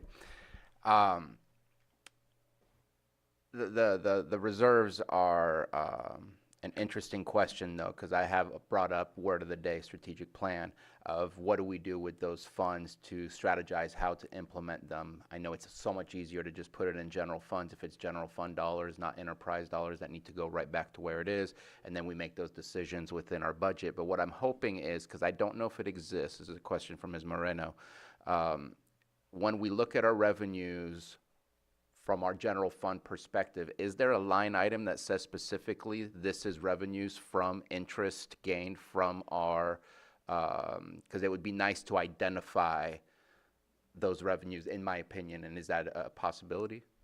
Yeah, it's a separate account code, and so it is listed as interest. And what, like 8080 or something like that? It's one of those specific numbers that's on there? It's one of those, Okay. yeah. Okay, I know I'll have it's to in look the for 40s, that. but I can't remember which one exactly. 4201. One point that I did want to clarify, though, are you asking if there's a split between interest earned by the general fund and the interest fund, and the interest that is earned by reserves that is then shifted to the general fund? Was that what you're asking? No, I'm Okay. just saying general funds, unless specifically identified as more of like an enterprise fund where you can only spend it on that specific thing, and so it must remain all together. The majority of what we have are our technical stuff, our infrastructure stuff. Those are all general funds that have been allocated for those specific reasons, so it's all comes back to general fund. Sorry if I confused things, but thank you. I'll look for that code. 4201, I believe, is what you stated. All right, any other questions? All right, hearing none, we'll move on to the next. Is there someone on Zoom? Okay, when you look back, I thought. All right, thank you. Patrick and Casey. I'm sorry, I had further questions. My questions were only related to Mr. Sullivan. Oh, okay. Well, did I officially close it, or we're good? All right. Go ahead. I apologize. So I was just kind of looking at the ARPA stuff that you were showing, the $10 million. I know it's more of a general use for government needs. It looked like some of them were like, I don't know if they were completely spent or they're planning to spend it completely, but maybe missing 50,000, 20,000. Like they were close to being fully spent, but not spent. If we have contracts that end up being under the amount that was contracted, we still get to move it to other general government services because it's part of that 10 million, or are we stuck with what it is? So the guidance from the state treasurer or the federal treasury is that you had to have everything under contract by December 31st of 2024. However, if one of those projects, something happened, it fell through, or you didn't use all that funding, you could move it to another project, but it had to be related. So like the electronic software hardware, we could take that from one project and move it to another related project. That would be fine. And is there a deadline for making those changes where we have to be aware that of the changes? No, just as long as the funds are spent by December 31st, 2026. Okay. And then the stabilization fund that we have in cannabis for $4 million, I know it's been there for a while. I want to say we created that for salary compensation stabilization. Wondering, is it still a necessary thing to be separate, or is that something that can maybe be merged in our general reserves? Just kind of curious, because it's basically general funds set aside under a different name, and just kind of curious if there's a need to continue to have it as a separate entity. So per the policy, it's 1 year of ongoing expenses. It doesn't necessarily define what those ongoing expenses are, but we would want it to be at least enough to cover that 2.4 million of next year's, where is it? What's anticipated to be needed for next year? Back one more, I think. Yeah. So that 2.4, and then after that, it would be shortfalls with salaries. So if it was to be moved somewhere else, we would probably need to change that policy, but I'd have to look into that further. Okay.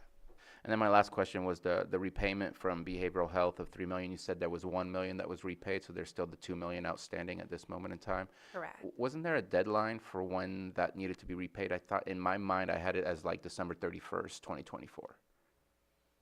I thought there was a time frame. Am I incorrect? I believe the intention was within a year, but I don't remember if there was an actual timeline. Okay. Maybe I'm thinking of another one that we did with the December 31st. Stephen? The social services had more of the timeline because general fund would backfill otherwise. The $3 million itself was as soon as they are financially stable. They wanted to send more than the $1 million. I actually asked them not to because they are severely unstable at this point still. Okay. We used to get updates on that, and I thought it was going a lot better than to just have 33%, just, I guess, looking for consensus to get a report on where we are and what the plan is, especially when we figure out what's going on federally, because that might have impacts on Medi-Cal payments as well. Just Yeah, I knew it to be coming up sometime soon anyhow, because I think that was the consensus before, right? Mm-hmm. Yeah. Okay. All right. Any other questions? All right. Making sure one more time. All right, thank you, Casey, and we will move on to the, You need the 5 minutes? All right, I've been asked by staff to conduct another 5-minute break, but this time I will hold to 5 minutes. That's a threat.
snacks and drinking, but we're good. Good. All right. Looks like we're about ready to come back here.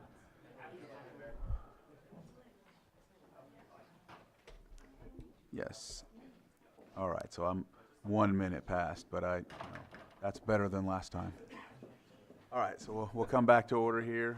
Next on our agenda is, let's see if I even have it right. Yep, so we're at department head presentations, and that's item 8. With that, I will give it over to CAO Parker, and she will go from there. Thank you, Chair. Thank you, Board. Thank you for giving us the opportunity to present our accomplishments and those items we wish and hope to accomplish in the next 12 months or so. I also want to thank all our department heads who are in here in this room today for all the work in helping us put this together for the Board's consideration. One more item, I also have most of the DCAO and Chief Staff and ACAO here, just in case my subject matter experts, in case you have additional questions on their programs. All right.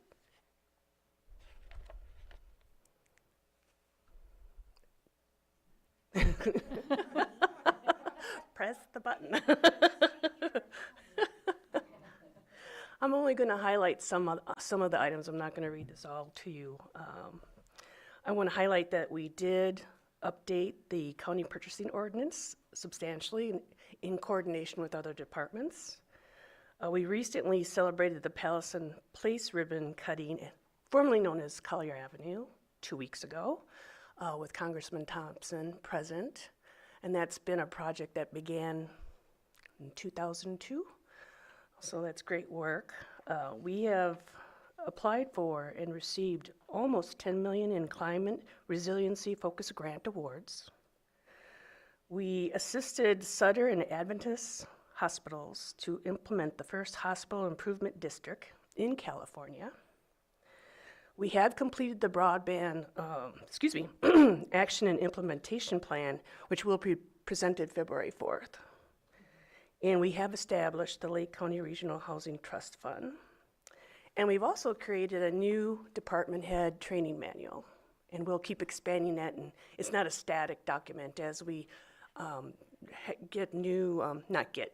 retain new department heads, we'll improve it, and it'll just grow. It'll keep growing. So, thank you. This is HR. Good morning, Board. Pam Samak, Human Resources Director. This year, we successfully managed 341 recruitments, facilitated 239 full-time hires and 50 extra help. We played a key role in hiring 7 department heads without using external recruiters.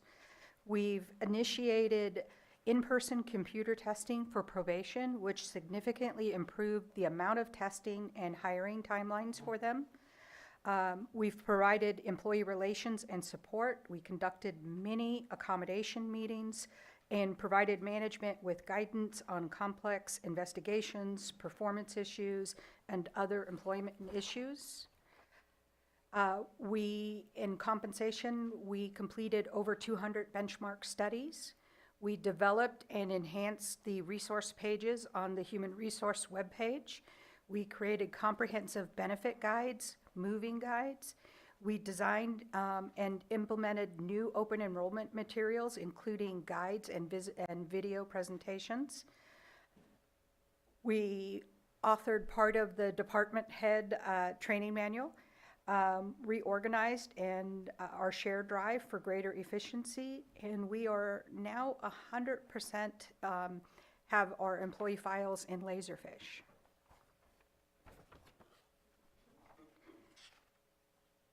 This goes over kind of what I already went over. We did 341 recruitments, 239 hires, 50 extra help. We had 169 terminations this year. We improved our first year leaving at 16%. Last year it was 19% we lost in our first year of new hires. And vacancy filled for the first time in 5.5 years, we are above 80% at 82%. Oh, that's me. I'm paying attention. Oh, I'm sorry. I just had a quick question. What is our goal for first-year hire retention? If it's dropped down, that's great, but do we have a goal of what is the standard that it should be? I don't know what the standard would be. I mean, I'd love to see it over 50% because that's a constant churn. I mean, of hiring, replacing, recruiting. I would have to say maybe we're doing a better job at interviewing and explaining the jobs so that we don't lose, because it was even higher before, the year before. So I see the trend improving, but I don't really have a goal identified or a way to manage that, since that really lives in the department onboarding. And I appreciate that you're sharing the number with us. I know in our conversation, I think it might have been last year, if not the year before, with Robert Bendorf. He asked me that question, and I was not able to respond at all, and talked about his work in other counties, such as Yolo County, and having reduced it greatly. And so I'd love to know what the standard is across counties. I'm sure that's probably easy to grab somewhere, but just to see where we are in comparison, and glad to see we're going in the right direction. So thank you. Yeah, during COVID, it was 39%. So we're making a positive trend, but I will look into that. All right. Okay. It's me again. Yes. So what we hope to achieve in administration, again, is a CIP program and plan in coordination with other departments, the completion of the Housing Action and Implementation Plan, and whatever next steps or phases will follow that, the completion of the Trails Housing and Economic Development websites, the integrated web map to encourage development in Lake County, the advancement of the Climate Adaptation Plan and Adaptation Plan, and Climate Vulnerability Analysis. That's in conjunction with the general plan and in coordination with another department. Transitioning the hazard mitigation planning projects to dynamic wildfire protection plan. Relaunch the Konocti Trails website. We plan to do that in February. A new economic development website, again, probably during the first quarter of 2025. And again, grant funding to enhance climate and wildfire resiliency. Real quick, I just wanted to highlight Yes. that you mentioned the capital improvement plan. Yes. And I know that there's been other, I guess, input from the public or from that, from commenting, that talks about different structures that are needed and whatnot. And I know that when we went through this process, a lot of those have been not added but considered Yes. To move forward with. So I just wanted to highlight that because I know it's been brought up.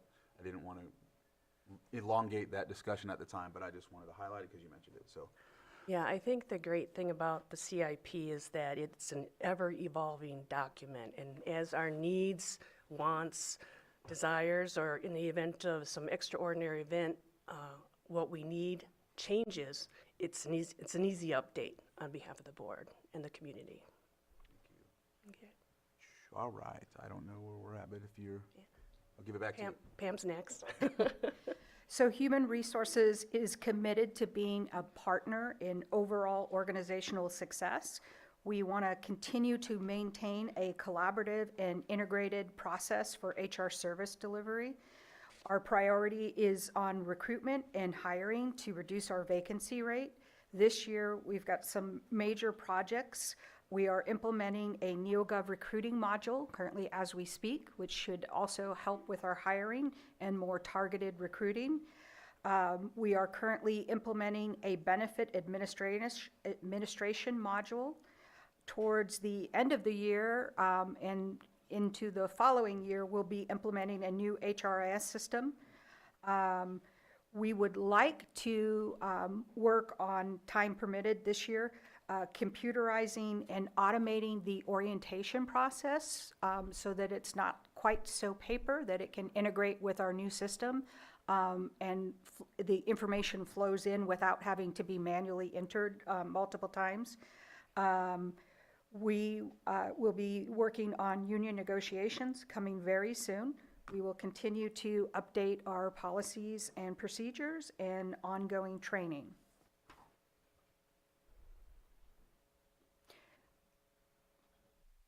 One point, an assembly bill I'd like to bring to your attention, Assembly Bill 2561, which was signed into law in September of '24, which introduces new requirements for California public agencies to address vacancy rates.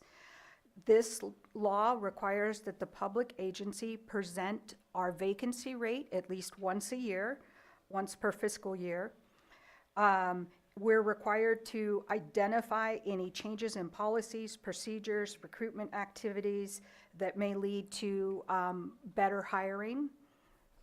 In addition, if our vacancy rate drops below 20% by bargaining unit, we would, upon request by the union, have to provide the total number of vacant jobs, the total number of applicants, the average time to hire, and we would have to give them opportunities to discuss and improve compensation and working conditions. So that would be in a public hearing. That was below or above 20%? Above, sorry. Okay. You too. Okay. Supervisor Sabatier. I believe you showed us the, some numbers, but I don't know that those numbers stated specifically the current vacancy rate. The current vacancy rate is 82%, or we're filled to 82%. 18% vacancy. Thank you. Sorry. That's okay. Major pause. Which is the first time in 5.5 years since I've been here that we've managed to get above 78% consistently. Good job. Thank you, Chair. That concludes our presentation. And again, our subject matter experts are here if you have any questions on their specific programs, if you're so interested. A comment from the board? All right, public input. If there's anyone that would like to comment on what's been presented, please come up to the microphone. All right, anybody on Zoom? Yes, Margot. All right, Margot, if you can unmute, you have 3 minutes. State your name for the record. Thank you, Chair. Thank you, Board. Margot Kambara, Lake County resident. I have a question for our HR subject matter expert. As a recruiting tool, has Lake County considered participating in an internship program with local colleges and universities? Thank you. Yes, we are working on that, and that is also with the individual departments that have different intern programs. But we also have to have the funding to bring those positions in, but we are definitely looking at that. Supervisor Sabatier. Feel the need to chime in on that. I do appreciate Ms. Samick's time. She did spend some time with me in a meeting with Yuba Community College District. We talked about the potential for internships through their programs to reboot. They've had something like that in the past, but it's kind of gone on the wayside. And so in conversations with, we had Yolo County there, Colusa County, and Yuba County, as well as Lake County represented, since Yuba Community College District is such a vast area that they serve.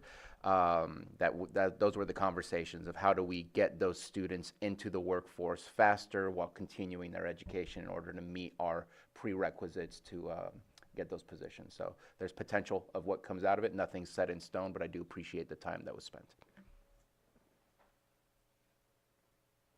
All right, any other? All right. Not seeing anything else. Thank you for your presentation, and it looks like we're going to move on to the next presentation, which is Agriculture, Weights and Measures. Director Catherine Vanderwall.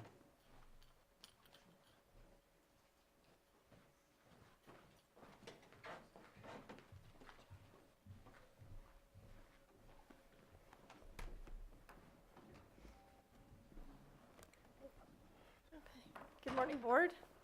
Catherine Vanderwall, Agricultural Commissioner and Sealer of Weights and Measures. So 2024 accomplishments. With your board's help and assistance, our office received the new weight truck, which is a heavy capacity weight truck used to test large capacity scales, truck scales, livestock scales, that sort of thing. We also hosted continuing education classes for our pesticide applicators. Having these local classes helps people from having to travel afar to meet their continuing education requirements. We also published and presented the first weights and measures report. And kind of going off of what the previous presentation was, my department, we had 2 permanent position vacancies in 2024, and we were able to fill those in a timely manner without having any long time frame of gaps there. Additionally, all of our extra help positions we were able to fill for 2024, as well as meeting all of our state mandated requirements. So 2025, our focus will be to certify and begin operation of our new weight truck. We are going to be hosting an outreach class for the cannabis industry to focus on pesticide laws and regulations, worker health and safety, and we are inviting some other agencies to also participate in that outreach to provide information to that industry. Another focus will be training of current and new staff. Currently, I have about half of my staff have been there less than 14 months, so there is some training that needs to be done so that people can work independently in the field and better serve our community. We are going to continue forward publishing a weights and measures report on an annual basis. And I know one thing that has been discussed previously, and is going to be a focus for this year, is to update the 2017 Crop Report Plus, which is the Agricultural Economic Report. So kind of get some updated figures on that. Some data points for 2024. So these are some of the things that my office, some of the work that was performed. A lot of what we do is regulatory and mandated by legislation. So we've done 34 pesticide safety inspections. Certified farmers market inspections were 2. We do have a limited number of those in the county.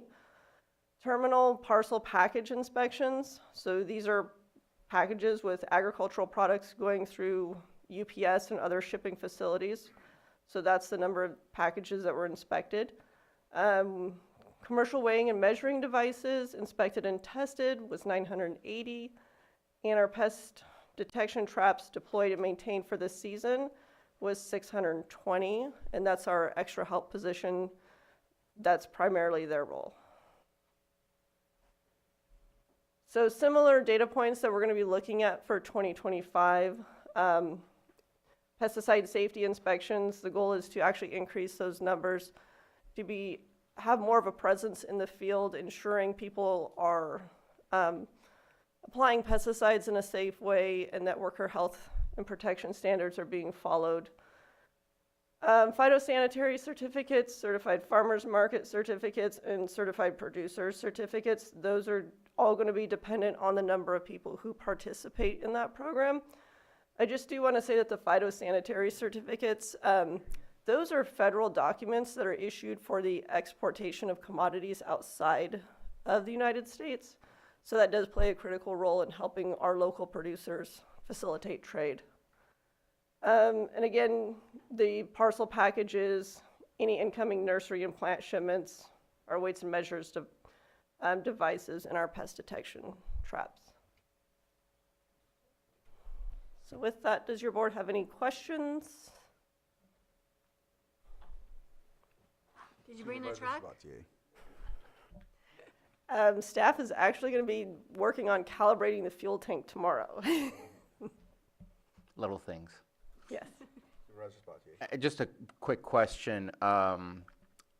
Just to be able to recognize if we're seeing a decrease in farmers or an increase in farmers or cattle ranchers or whatnot, because we see the totals within your crop report, but that's specific to the product itself. do you do the ag ID or does the state do the employee ID? Would that be a way to recognize if we're seeing a reduction or an increase or a stagnation? So I believe the USDA Farm Service Agency, they issue, and I'm not sure the exact name of it, but there's like an ID number for farmers or a farm ID number, something to that effect. But not every person probably has one, but that would be a good number or resource to start with. Okay, just looking for a way to see if we're seeing a trend of a loss like we have seen in the last, decades and whatnot. So just curious. Thank you. Sure. And hopefully that's something that will be captured in the economic report once that's updated. Right. Go ahead, Supervisor. Is there any tracking of the livestock produced? Just through the crop report. Okay. Yes. So the smaller, like...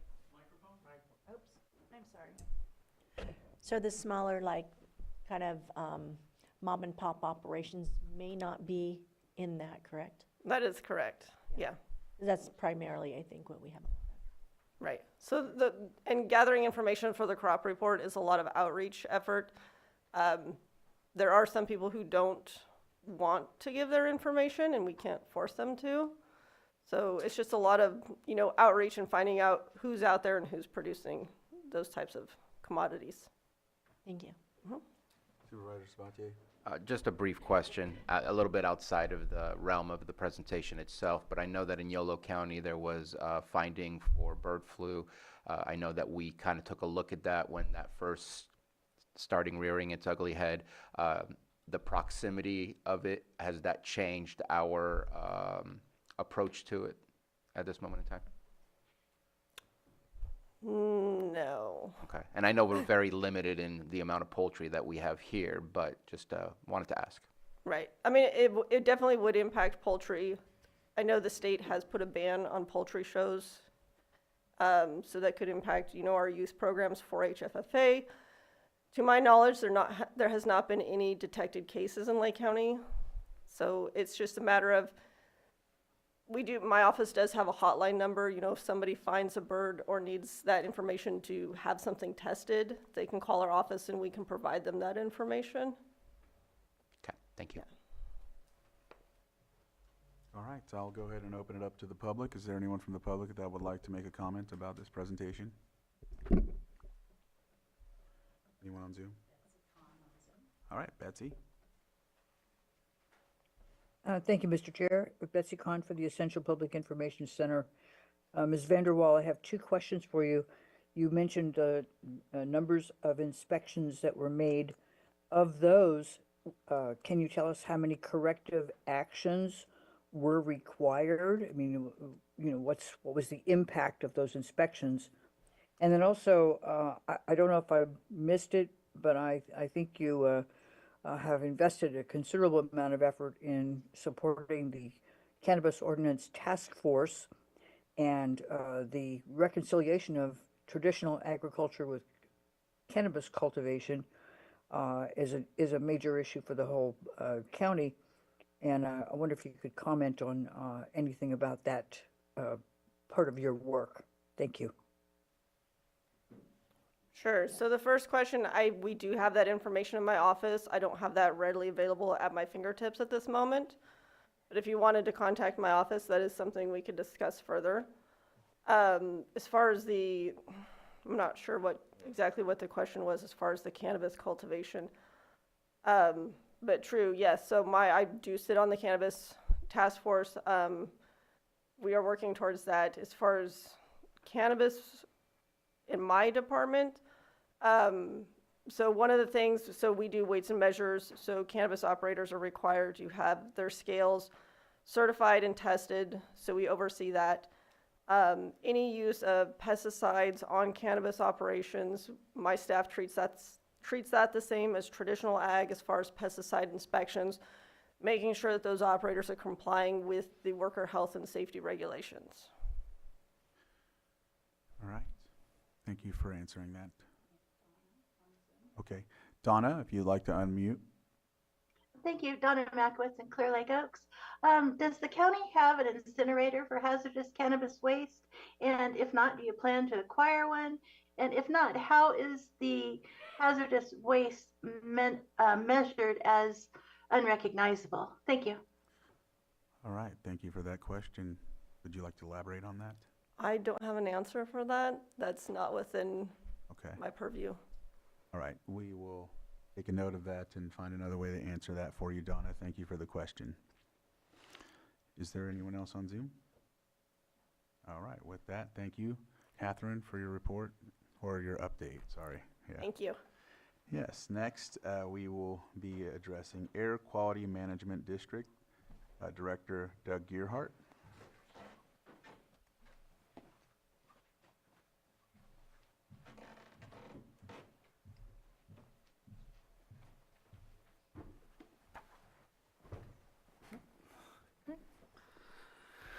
Good morning, Board. So, Air Quality Management District, I'm Doug Gerhardt, I'm the Air Pollution Control Officer. The Air Quality Management District, just the quick statement is we are a regulatory agency mandated by state and federal law to enforce local, state, and federal regulations related to clean air. So, with that, our accomplishments for 2024, you know, we've had a lot of challenges, but through all that, we have transitioned the online burn permit program to our office, so we now run it through our website. We've worked with the county auditor and treasury to implement credit card payments for that online system, so it can be done much easier and much simpler for the public. And we have met all air quality standards for 2024. We haven't had any exceeds. We're still processing the data, but we do monitor that throughout the year, so we haven't exceeded any standards. We just have to get all the data processed still. We do have our fee rule and other rules that are pending. As soon as we have some staff time, we're going to get them to this board for consideration and direction going forward. We have the Geysers Air Monitoring Program. It's in process. We are working on an RFQ as we speak for a third-party financial consultant to help us run GAMP. And then throughout the year, well, the numbers will come up in the next couple slides, but you know, we've processed over 650 permits this year for stationary sources, and then issued over 1,100 online burn permits for November and December. You know, 60 smoke management plans for that same time period. Smoke management plans can include, you know, up to 30, 40 different locations as part of that plan. So, you know, in terms of parcels, each one of those could be 20, 30, 40 parcels that are included on each plan. So,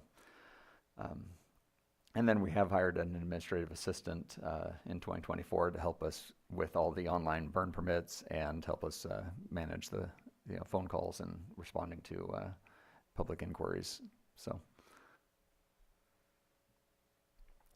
2025 points of emphasis, again, first priority is dealing with our staffing shortage, and we would much rather hire staff than pay out-of-county consultants to do the same work that, you know, we could be paying someone to live here and be here locally for.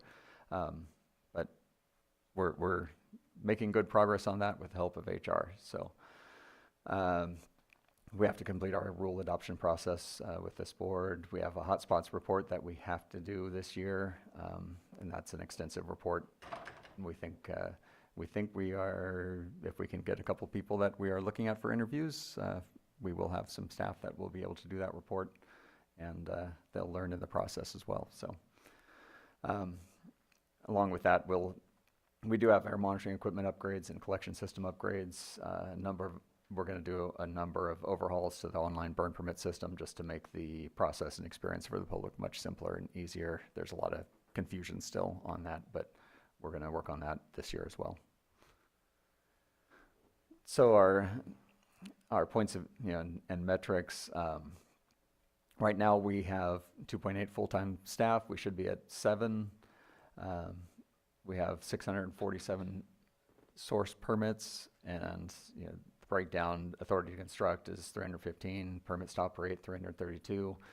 We've received 54 permit applications this year for stationary sources. We've issued 22 of those, and we do have 60, well, as of January 1st, we had 64 pending. We have issued a number of those, but many of those that are still pending are incomplete. We are, we have sent letters, and we're working on getting complete data, and so that we can finish processing those permits. I think there's only 15 permits that are in line that are complete and that we are working on processing right now. So the last burn season, so not this person's previous burn season, there were 1,900 burn permits issued and 198 smoke management plans, 33 NESHAP, so that's asbestos notifications for building demolitions, renovations that we have to deal with. We've had 11 CERT plans this year, and only 16 air quality complaints. The vast majority were related to open burning, and a few with dust, one general odor, and of course we have one burn barrel. We usually see one every few years that we deal with. We haven't had any violations of the air quality standards, and our PM, which is this is the federal standard, we're only at 70%. Our highest values are at 70% of the standard, and ozone, our highest values are, this is 2023, we're 85% of the standard. So we're staying below the standard with a little bit of buffer, but as they adjust the standards, we have to keep watching that. So metrics for 2025, it'll be basically we'll be watching the same metrics that I just went over, looking at staffing levels, permits. The only thing we'll be adding, hopefully, will be bringing the grant programs back. So we have a number of grant programs that are on hold at the moment. We've only had to give up a few opportunities for grants. Most of them we've been able to hold, and as soon as we have staffing, we can re-energize those grants and get them moving again without loss of funding. So we'll have those updates going forward. All right. Yep. Supervisor Sabatier, you have a question? Just for clarification, once we breach the 100%, that's when we don't have attainment, both federal and the state. I forget the exact title that you had up there. Right. That's just for clean air standards. So there are certain federal standards and there are certain state standards, and some of them are, they're the same measurement, but like the federal standard has an 8-hour, the state standard has a 1-hour. So we could lose attainment for federal, but not for state. So there's a few flexibilities, but yes, it basically be we lose one, we lose both would be the simplest way to explain it. Okay. But either way, it would be the same result. It wouldn't, if we lose attainment on either one, it's the same impact. Vice Chair? A question with regard to the 650 stationary permits, was that calendar year 2024, or is that the current fiscal year that we're still in? That's for the calendar year. Our permit renewal period, we issue permits for the annual permits. They're November 1 through October 31st. Okay, thank you. Yeah. Supervisor Owen? Yeah, I noticed that you had 64 pending permits. Yeah. And 22 complete. How long does it usually take to get through that permit process? Well, the average for the last 10 years is about 90 to 100 days. We shoot for less, but the average is probably 90 to 100 days. And we have up to 6 months from a complete application being submitted to issue the permit per state law. But we normally never, it's very rare that we hit that. So we're still, for most cases, we're still close to that 100 to 120 day time period right now. So these are primarily new applications, then newer applications? Right. We're churning through as they come in, working on the oldest ones and working our way, continuing to, first come, first serve kind of permit processing. So the 22 were actually submitted in 2024? Yes. Okay. Yeah. Thank you. Vice Chair Rasmussen? Oh, okay. Okay. All right, so we'll go ahead and open it up to the public, if there's anyone that would like to comment. Out here now. I know, it's hard to find me, sorry. All right, anyone on Zoom? All right. If there's not anything else, thank you for the report, Mr. Gearhart, and we'll go ahead and move on to our next. Thank you. Oh, I have one more question. Well, What, how's the hiring process going? It's going pretty well. We had interviews last week, and we are just working through our financial review to ensure that we have everything in order before we take the next step. So we should have a decision hopefully later today. Okay, perfect. On where thank we're you. going. So. All right. So next we have, let me get back down there. Animal Care and Control Director Gregory Wilkins will be giving this report.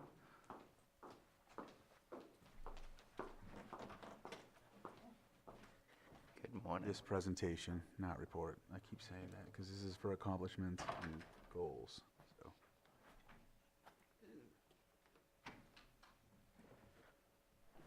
Good morning, everyone. Greg Wilkins with Animal Care and Control.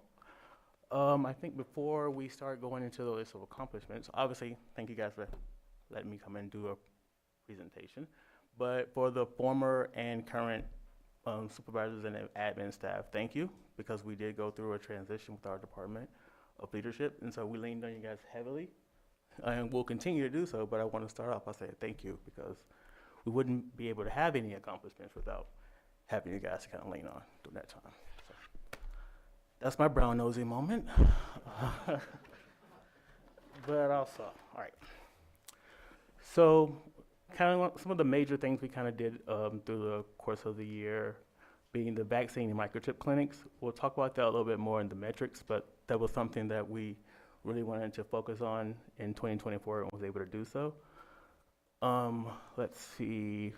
Also, a good accomplishment was the adoption event in June of 2024, where we were able to do 20 adoptions, which doesn't sound like a lot, but in terms of what we do normally throughout the course of a month and a year, that is a high number. And we also were reimbursed for our, each adoption, we were able to be reimbursed, so able to get some money back for those. So that was a high accomplishment.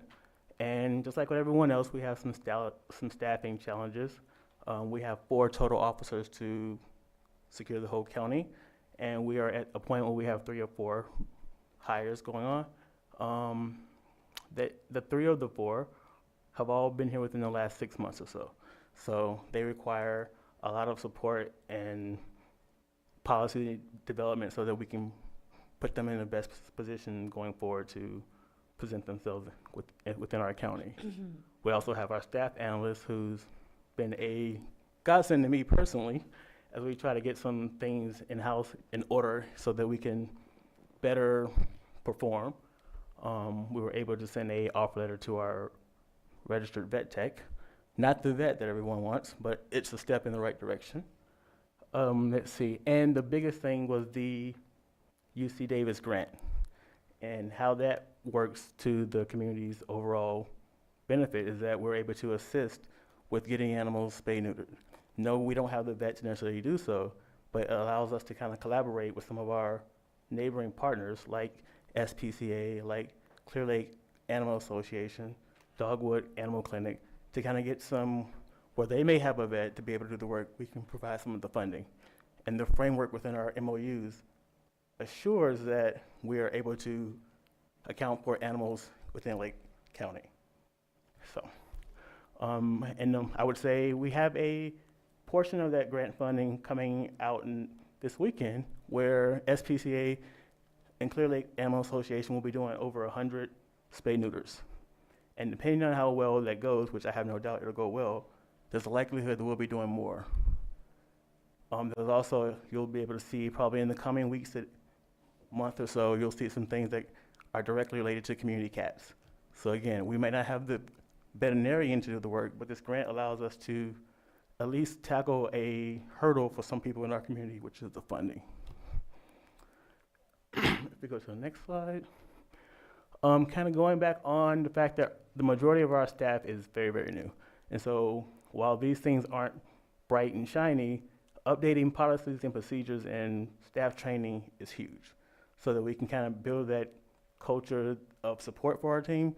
Hopefully, in the grand scheme of things, that helps with how we present in the community, that helps with how we respond to calls in the community, that helps with how we assist in the community, as far as a point of emphasis. The major thing is still the veterinarian. We're working hard on that as far as how we are promoting that, the relationships we're building within the community, within California, within national organizations. I'm working day to day. That is always at the top of my list, as I know that is a resource that not only California and Lake County needs, but it's a national thing. So what I kind of want not that it matters, but I want the community to understand is that it's not just like there's a ton of resources within California and Lake County, and we're just the only one that's not getting it. It's something that's national. So it requires a lot of relationship building and brown nosing and things like that, which all the things I'm not above doing to make sure we get what we need. But it's also, as far as a point of emphasis, we want to open up our shelter to the community, whether it be through fostering, through adoption, through volunteering. So I want to be able to, next year, bring back some metric numbers that shows the amount of people within the community that want to help and assist. I want to make sure we provide an avenue and a way for them to do so. And also, just with the county website improvement, again, I want that to be an avenue for communication. I want there to be some self-serve access to it. I want there to be, I'm breaking my notes here. I want there to be a tool of transparency for the community. So throughout the course of the next 2 to 3 years, I want to see that it was not something that's going to happen overnight, but over the course of time, we slowly build that website so that all the information that the community needs to, one, assist themselves, but also to get in contact with us or figure out what we're doing, what our guidelines are, all that stuff is there for them. So that's kind of our points of emphasis for 2025. And some of our data metrics, I realized when putting this together that I didn't include the previous year's data. So it's not as beneficial as I would like for it to be, but you can kind of see we took in over 14,000 animals last year through the course of adoption, return to owner, and other live outcomes. We had a good success, but we also did a lot of euthanasia. And that is, unfortunately, with the lack of vet, with us being more in the community and holding the community more accountable for the animals that are in the community, we have to take in more. And so hopefully through those program buildings and figuring out ways to get more positive outcomes, we can lessen the amount of euthanasia, but that is a reality that we deal with. The more animals that we take in, if we don't find placement for them quickly, that is unfortunately a possible outcome.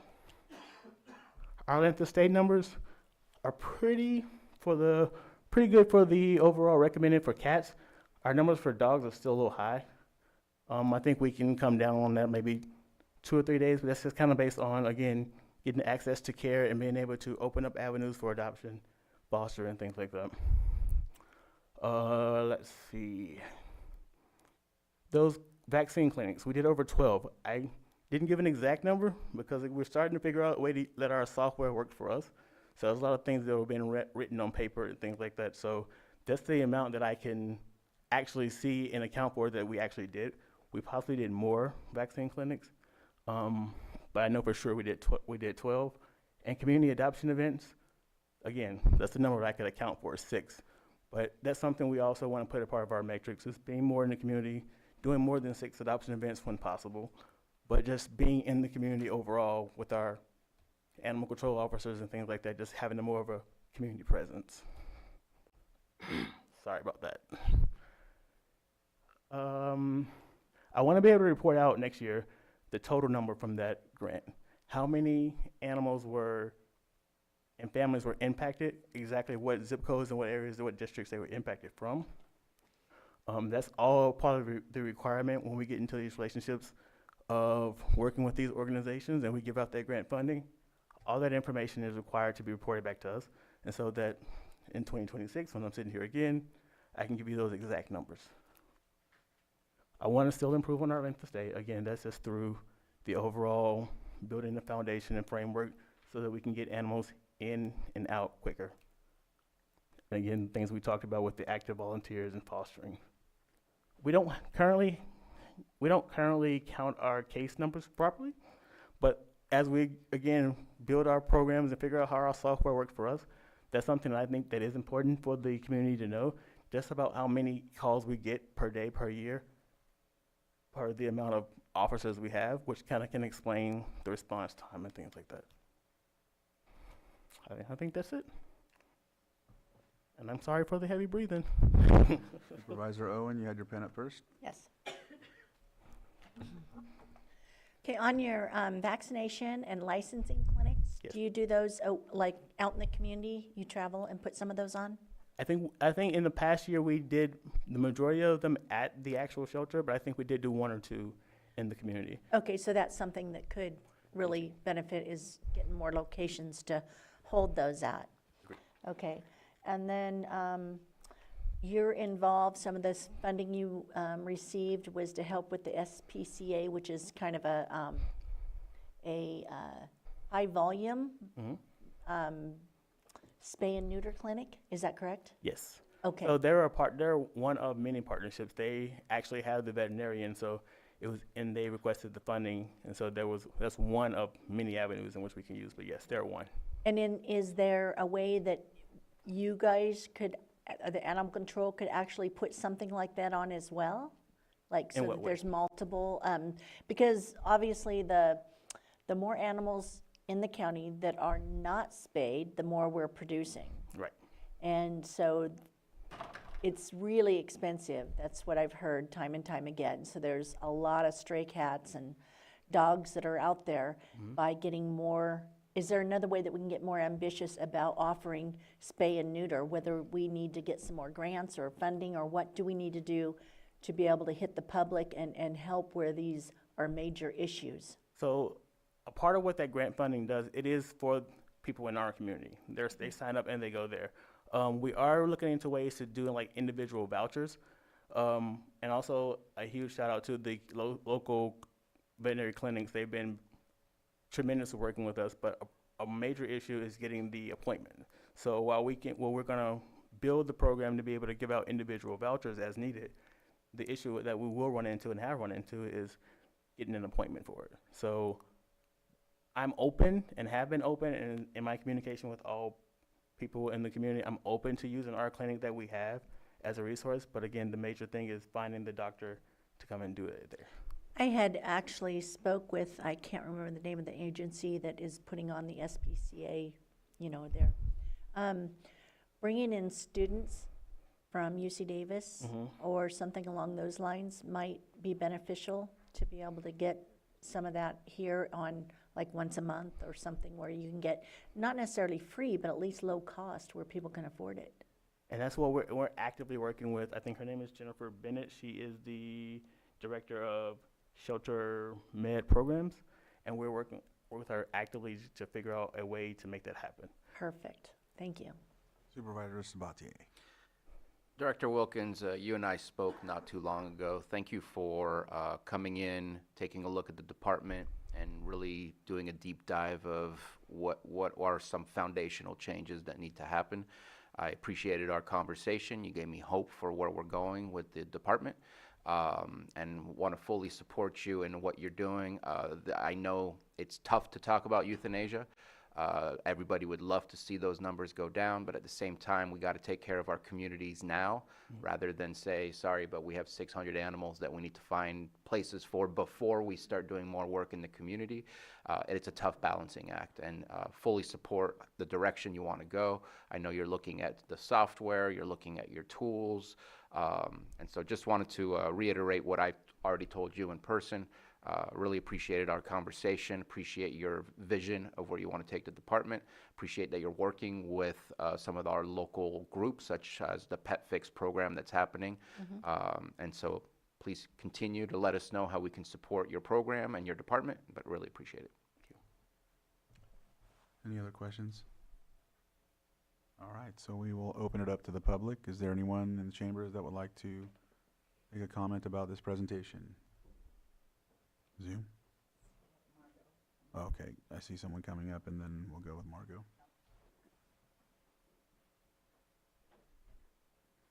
Julia Carrera, Upper Lake. Thank you, Supervisor Owen, for your interest, and Supervisor Sabatier. Thank you, Director, for being a breath of fresh air for Lake County and its overpopulated, unhoused pets. Thank you for contributing to the Pet Fix, which originated, I think now over a year ago, and helping Bruce and everybody else do what they're doing. You are making a positive mark in our community. Thank you. I really encourage you. I see that the euthanasia is almost at half of the intakes. That's pretty high. And I'm wondering how I can help you create a robust foster program to reduce the number of euthanasias. I'd be happy to reach out to you after today to give you my contact information. I think that the Pet Fix and serious large numbers of spay-neuter clinics that are affordable is key, but also a foster program, a very serious foster program. And I assume you're working with Beckett Edwards over in Mendocino at their inland Mendocino shelter. She has done magic over there. I encourage you to talk to her. No, we'll do. And yes, you can reach out and we can connect. And thank you so much. I'm open and willing to listen to anything. Thank you so much for what you're doing. Thank you.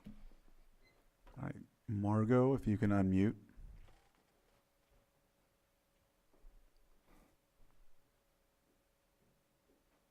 Thank you, Chair Crandall and Board and Director Wilkins.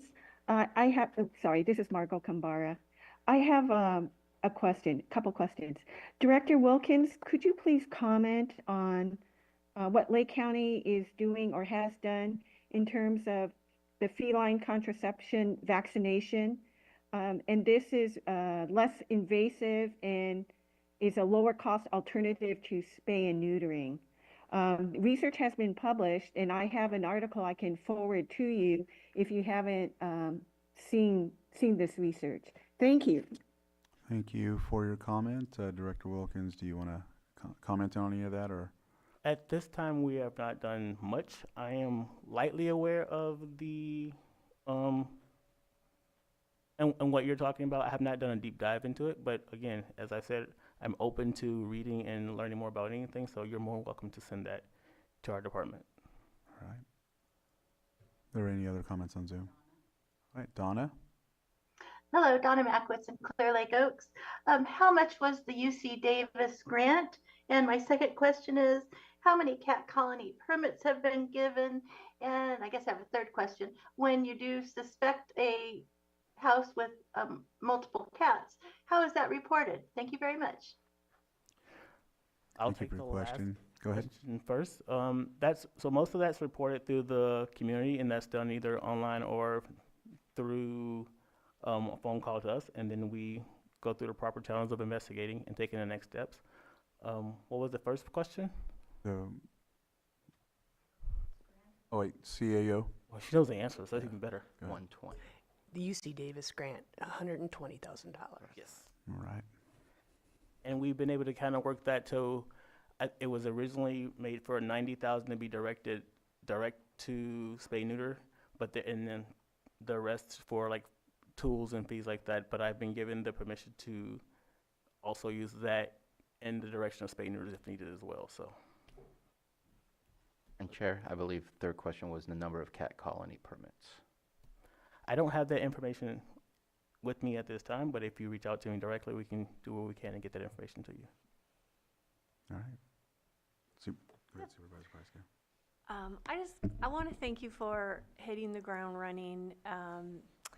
You did have a lot of support. You know, a lot of this does go to CAO Parker. She was the interim director.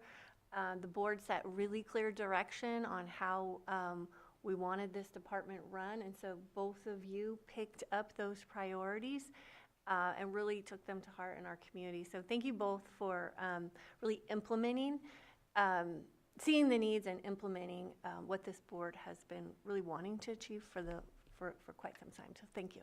And while I will accept that, I will also have to say that yes, it's it's being given to me directly, but I want everyone to know there's also there's a staff of people that are doing the best Yes. they can so to make it happen as well. Thank you for mentioning that. You have incredible staff, so thank you. Director, just real quick, how has the advisory committee been working so far? We have not met yet. Okay. So that's on the agenda to figure out the proper way to make that happen and start hitting the ground running with that. All right. Thank you. If there's not any questions or other questions, thank you again for your presentation here. We appreciate it and the work that you're doing. Thank as you. Well. Mm-hmm. I would like to work with you to put on a vaccine and microchipping and licensing clinic down in District 1. We're quite a ways away for the spring or something, if possible. Open to it. Let's do it. Perfect. Thank you. All right. We will move on to our next presentation. Assessor Recorder Richard Ford.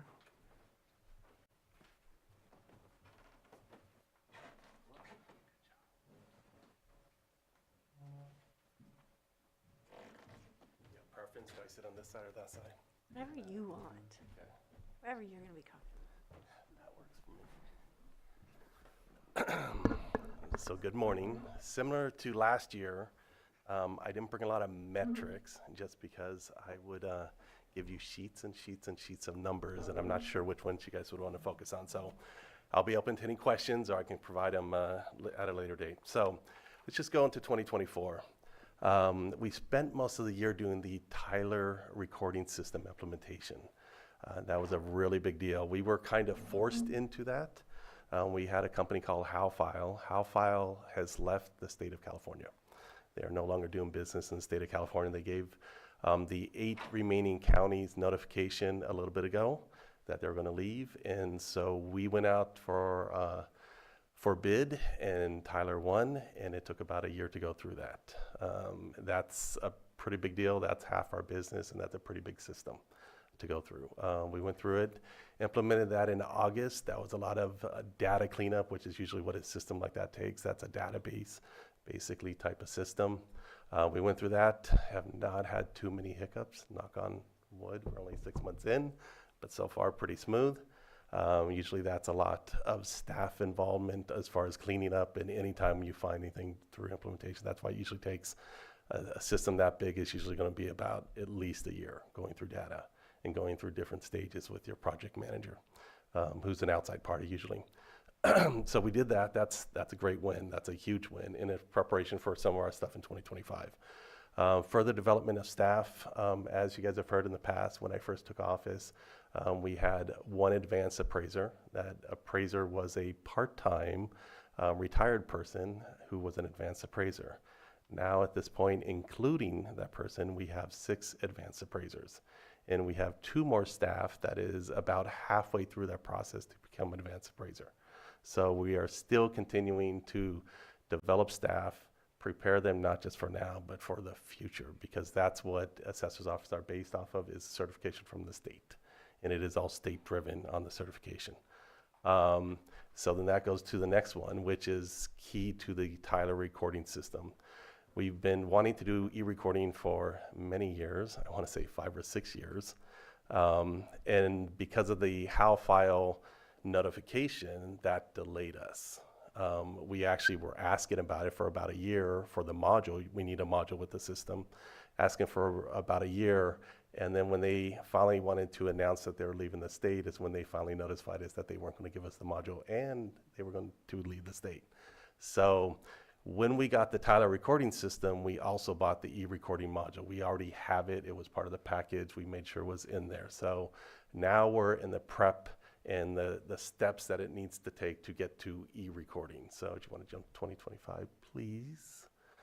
So our goal is e-recording. We're hoping by summer. I'll just run through a couple of the kind of steps. In fact, I just notified the realtor the same. So as we talked about, we purchased the e-recording module. We already have that in hand. We've implemented the new recording system that had to be in place. There's no way to do the module with that. We're working with our third party, United Clearing House. So basically, e-recording, how it works is kind of a 3-node system. So basically, you have a submitter, In this case, the submitter is not usually the general public unless they're going through a large title company or a medium to large legal firm. It's usually the guys because they have to go through Department of Justice, background checks, they have to go through a lot of internal controls. And to be honest, it's usually at that point you're fairly large. It's insurance and some other stuff. And so those submitters submit to a third-party clearinghouse. There's 2 in legislation in California that can be allowed. One is CERTNA, that's the one we are going with. We've already done our DOJ initial background on that. We have to have a physical kind of look-see of all the stuff that we've submitted, making sure that all our internal controls are correct with the e-recording. And so then after they submit it through the third-party clearing on a regular transaction, then it comes to us. If for any reason that recording is not accurate, it will go back to the clearinghouse and, in the end, go back to the submitter for resubmittal. And that's the beauty of e-recording. As far as that's going to be a very large, big improvement for our county. But I do want to emphasize that's about 40 to 60% of the business in the recording office, but that is not entirely. So now comes to step number 2, credit card payment processing. So when you do e-recording, the benefit to the people that process through that is they can submit through electronic payment, right? And so they get a benefit. My feeling always in my office is everybody's treated the same, right? Public, big business, title, legal, all the same. So in order to make it all the same, my feeling is we need to get credit card and debit card payments for the same reason in my office. And we're working with the treasurer and the auditor to set up a plan. It's actually within the same vendors to actually move towards that goal. So at that point, everybody coming in, public and large businesses, will actually have access to electronic payment. So I think that's fair. Then we're going to move to low value ordinance. That's something that we've looked at multiple times in the past, and we're going to look at it again. We think the timing is about right. There's not a lot of real benefit for the assessor's office because all that it basically is, we have to still check and see, are the valuations still within that low value ordinance, whatever the board agrees if it gets through. But there is tremendous benefit to the treasurer and to the auditor and some other agencies on their processing times. And so there's going to be a big benefit for the county for that. And so we kind of as a group have been looking at that, and we are going to continue to look at that. The next one also is fairly large as far as mechanics in our office. As you've heard me say in the past, and because of the Tyler and some of the other things, this kind of got pushed off a little bit, is in the megabyte property tax system, think about your math class, right? Every time you come up with a lot of different abilities to come up with combinations, so like if you have like 4 different variants, you produce so many mathematical combinations. The amount of variance we have to call out our properties, all those variants comes out to about 1,600 to 2,000. That is way more than we need. And when we run the report, it's very obvious when I run the report and do the tax roll at the end of the year, most of the volume is technically in about 50 to 30. We think we can get it down to about 30. Mathematically in the system, think about any system that you work with. If you leave 1,600 every time you try and process, every time you push a button to ask a question, it's going to go through 1,600 asks.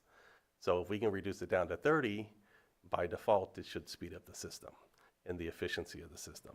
And so it shouldn't have a drag on the system as much, which would make it much more efficient, as well as it's almost doing that already. And so that is a cleanup that we want to do for some time. We intend to try and get it done in 2025. And those are the big highlights.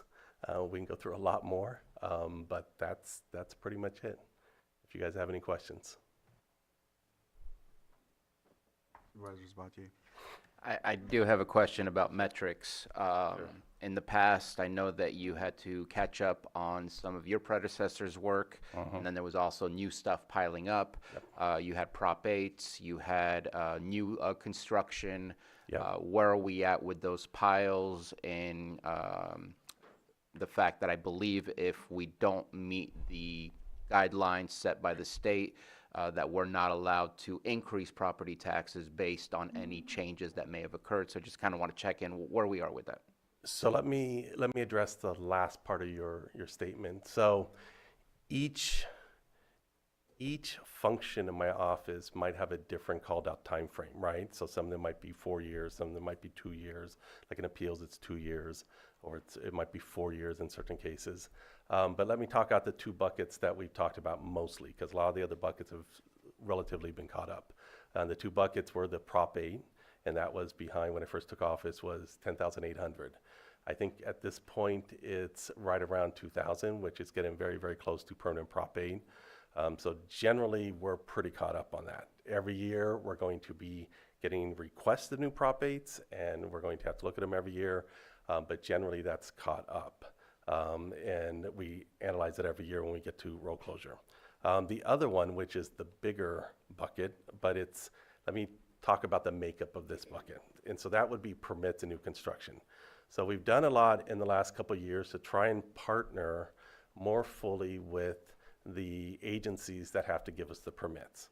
One being the city of Clear Lake. We now have a kind of connection with them, which we share information and hook up with their system. We also have with the city of Lakeport, we're working on that. And upstairs is now going to OpenGov, which is a great thing for us because it's the same system. And so we're moving in that direction to have it more fully where they give us the stuff on a more regular basis. And so that's helping that process first. The kind of efficiency of the mechanics, I guess, would be the answer.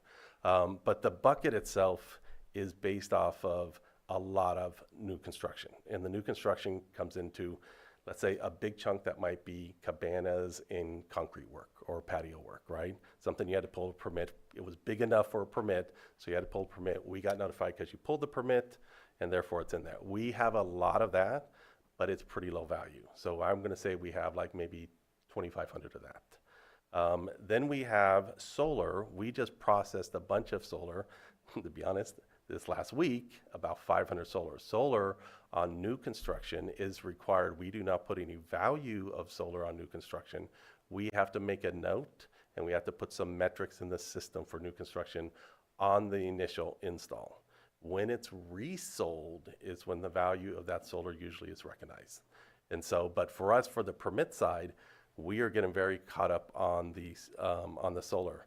As we talked about, I think last year, we had pretty much caught up on the SFDs, the single family residences or dwellings. We'd caught up on those, but of course, people still build, just like people still sell properties. Our volume continues. At this point, we're about 200, which is maybe a little bit more than normal, but not much more than normal. And so that's kind of what makes up that bucket. We will intend to get the SFDs, which is usually our first priority in that bucket, by the end of this roll. So by the end of the time that when we get to July 1st, June 30th, we intend to try and beat that back down and then get off as much of the volume of especially the smalls as possible. But you are talking concrete work, average concrete patios, cabanas, you're talking probably average 5 to 10 grand value wise. The problem is each one's unique because nobody builds the same patio. And so we have to look at it a certain way. We're trying to think of ways we can streamline that process of processing them in a way that still recognizes the rules and regulations we're under, but at the same time, it comes up with some way for us to generalize that because it's a lot to look at, 2,500 patios and that to catch that up. But that's probably our biggest outlier. And, Does that help? Yeah, no, I appreciate some idea of numbers. Yeah. Do you mind if I just, what is your deadline for going over those? Is it 3 years for new construction? New construction, I think it's up to 4 years, which is going to be basically we got to enroll it within 4 years. And so in the past, when I first took that over, the reality is we probably lost out on some of those years just because of that backlog, right, that I inherited. What we're trying to do is making sure, like you would anything, you prioritize what's the biggest bogey. And so in this case, the single-family residence is going to be a lot bigger than a $10,000 deck, even though we still want to get the $10,000 deck on as fast as we can. And as soon as we get that cleared up, especially the bigger bucket, we're hoping, just like the SFDs, that it becomes the normal course of business. Kind of, they come on, you process them, you get them through the process at a regular basis, and then you're on your way. Thank you. Does that help? Yeah. Supervisor Pyska. Yeah, I was gonna ask, like, how many years in the rears we were, but it sounds like you kind of answered that question, but go ahead if you. I don't know if there's we were many, many years. Yeah, I mean, now. just the fact that you're in, when I say the SFDs, that's probably not, like I said, there's kind of parts of that bucket. I wouldn't necessarily say that's years in arrears. That's maybe a year and a half, right? So we're, The biggest bogey or the biggest dollar amount. The other ones are years because that's still kind of catching up from that pent up. And we've caught up some of that, but we got a while to go. Okay. Well, good progress. Some. It's happening. So when you go to e-permitting and. E-recording. What's that? E-recording? I'm sorry, e-recording. Does that reduce staff hours? What does that look like for staffing? So staff, for the most part, it's probably not going to change much of the hours. It's still going to come in. We're still going to have to examine a document. And so if the document's only difference is, think of it this way. You bring a document to be recorded, you physically walk it in, my examiners examine the document at the counter physically, right? Now, all that it is we get a notification that it's coming over and it's the same document, just electronically. We still have to go, does it have notary? Does it have all the things that are required, right? So there's not much. Saves the person or business a trip to Yes, your office. and that's where the savings is. Okay. The efficiency is really on the kind of business, and it's on the people that have a lot of volume. So that's why, so it's going to help title companies and like I said, medium to large size legal firms. They don't have to drive in, and in some cases, they might be out of town, out of county, right? And they're selling or processing something through our office. They don't have to drive all the way in for that, and that's great. That's good for efficiency, and it's becoming more and more of that across the state. But I will say it is fairly common on the smaller counties to be the ones that haven't implemented it for kind of obvious reasons, right? Okay, thanks. Thank you. All right, if there's no other questions, we'll open it up for the public. Anybody on Zoom? Supervisor Sabatier, I'll close public input. Go ahead. Sorry. And if it's possible in future metrics, and even if the answer is 0, it would be really nice to know, based on all the numbers of backlog that you have, 5 patios slipped through the cracks and we weren't able to meet the deadlines. Like, it would be nice to know, because that does impact our overall property taxes that we recognize in our revenues, and to know if there's a trend of decreasing or a trend of increasing, to know what that we might need to pay better attention to what's going on. Sure. So if that was a possible number to provide, that'd be great. Perfect. All right, thank you for your presentation. No problem. Thanks, guys. And we are exactly at 12. Do we want to continue on at 12:30, or do you want to start now with a break? 12:30 is fine. 12:30 is As long fine? as it's hard, 12:30. I'm good, whatever. You're good with that, or you're good with whatever? 12:30, yeah, I just don't All right, want to we'll move on to the next. I think it's the. Are we still in the A's? Yes, that's why it's. Yeah, let's get through the A's. There we go. I got it. Oh, it's not in the list here, so.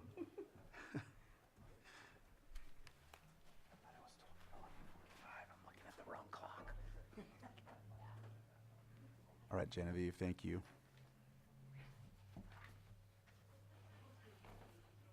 Our Auditor Controller, County Clerk, Genevieve Harrington. Good afternoon, Board.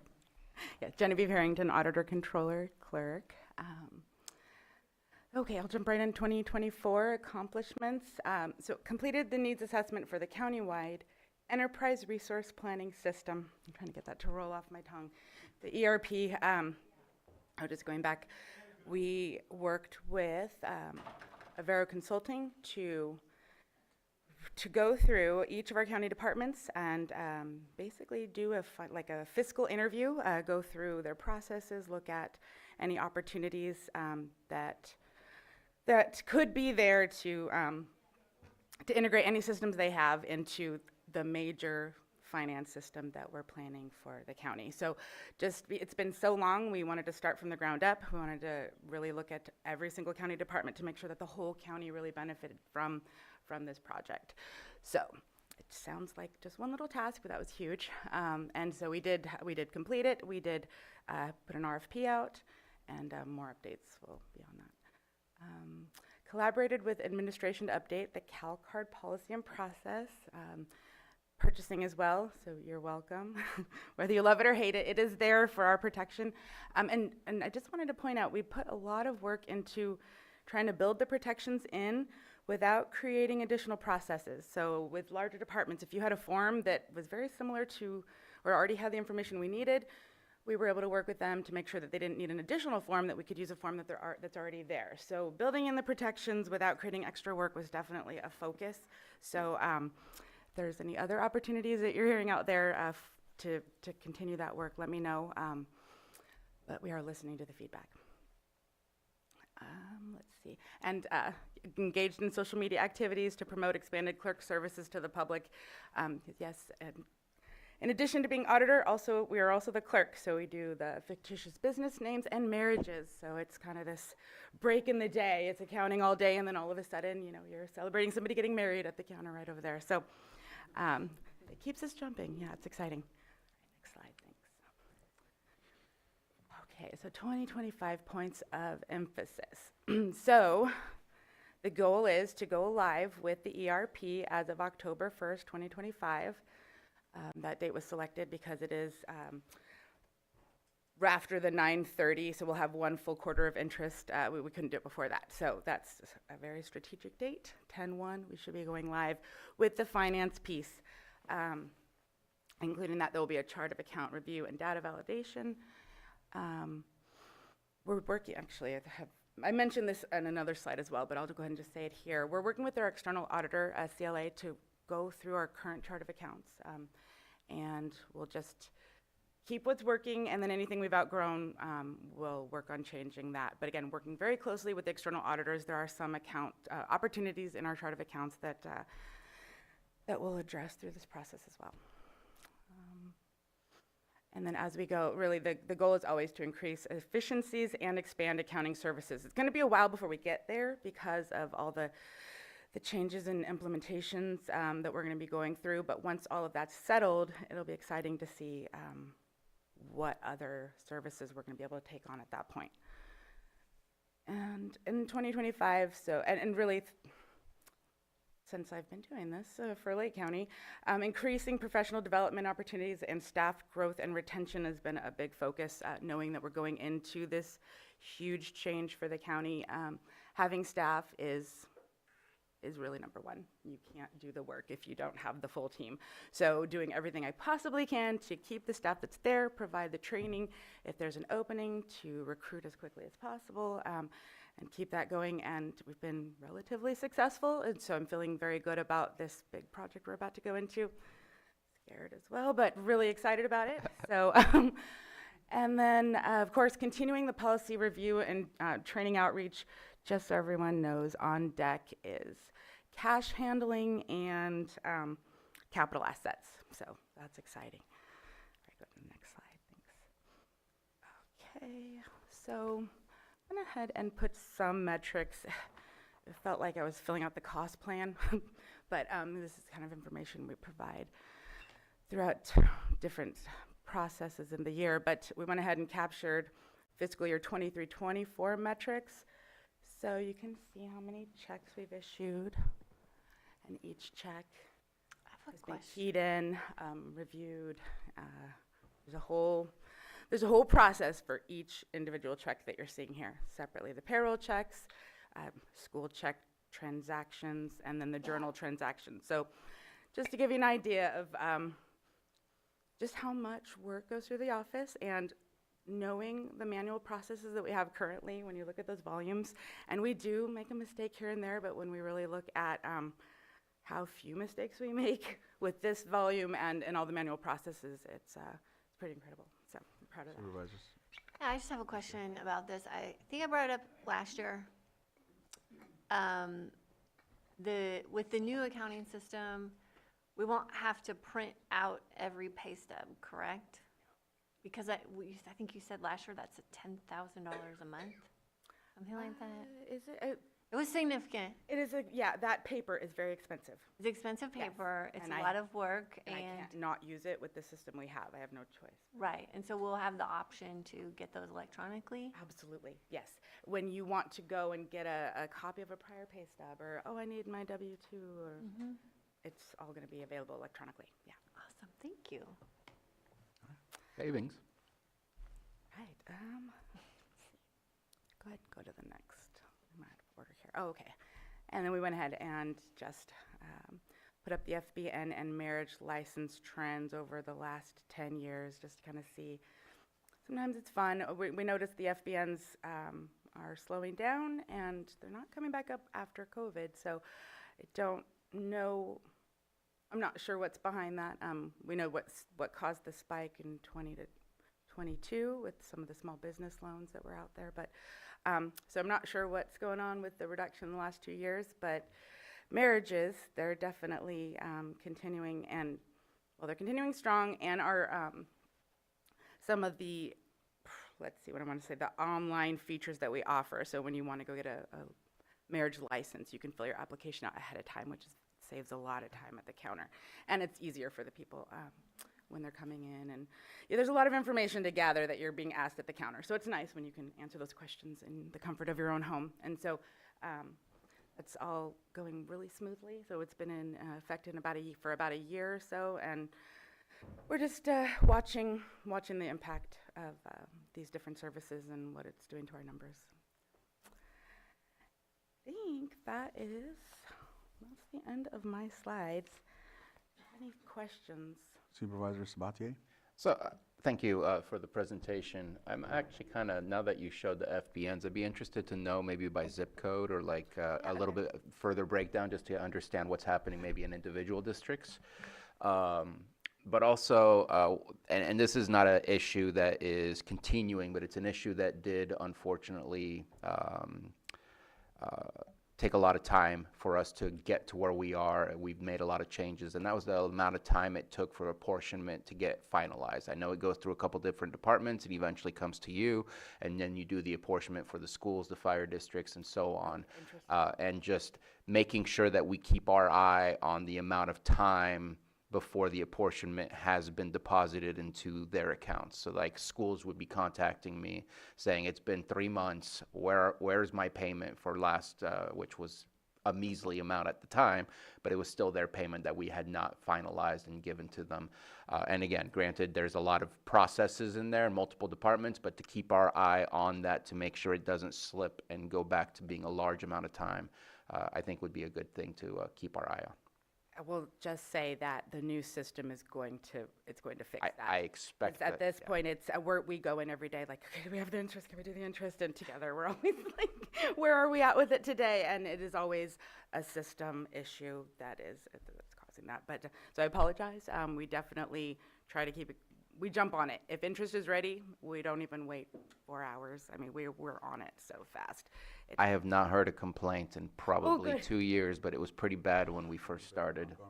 It was when the chair and I first started, it was not a good situation, but it's been resolved. I just want to make sure we keep our eye on it so it doesn't slip back one day into what it used to be.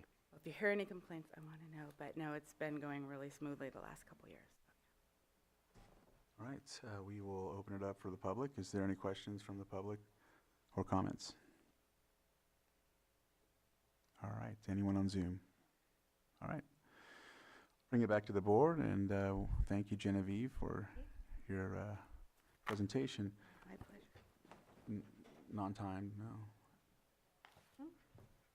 No, well, I was thinking about the 9 point, but later. Okay.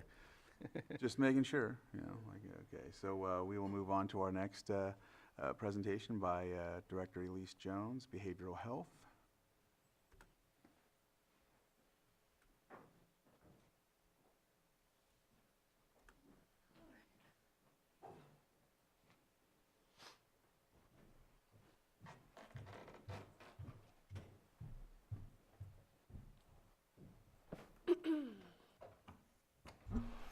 All right, thank you, Mr. Chair, Board.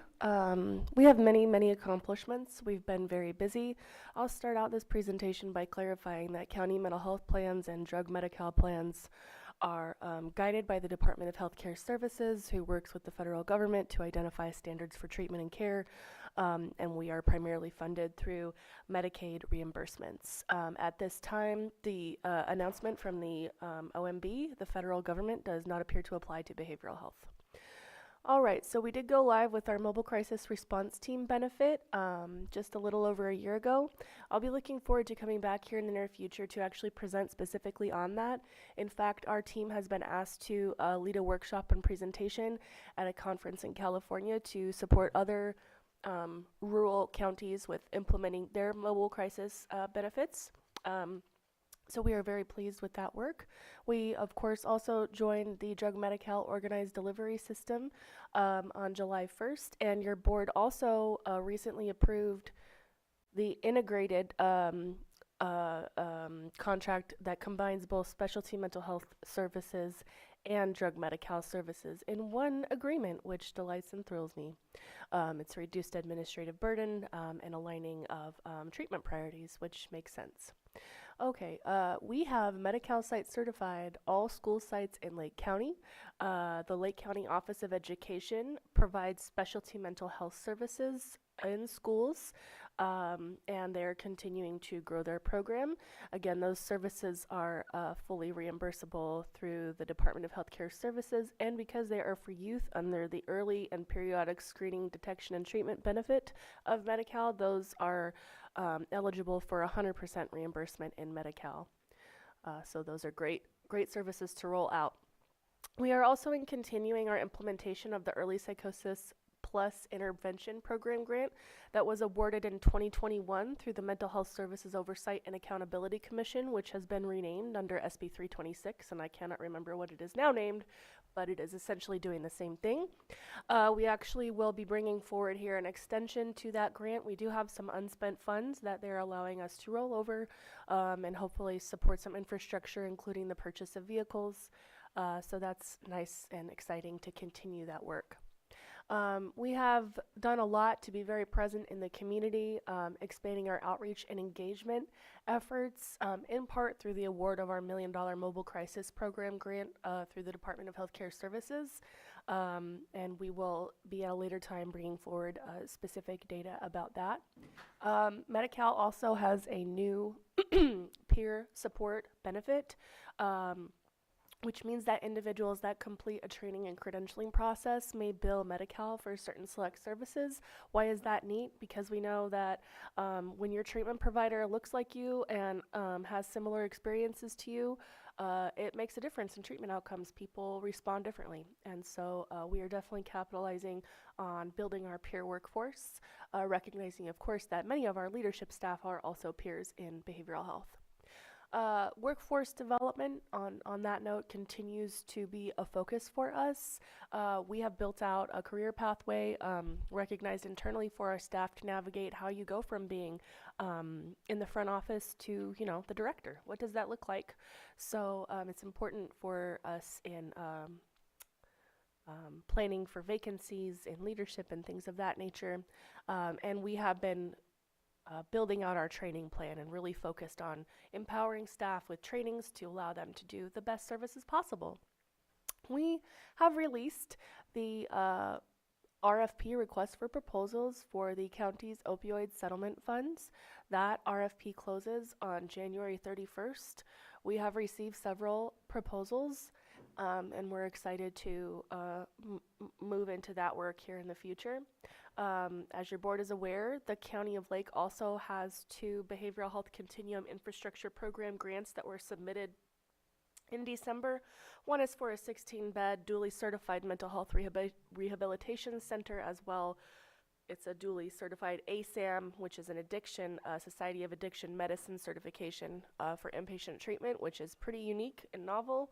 And of course, also the application to renovate and expand our South Shore Clinic in Clear Lake. And I believe that expansion, if awarded, would provide an additional 13 or 14 office spaces. Thank you so much.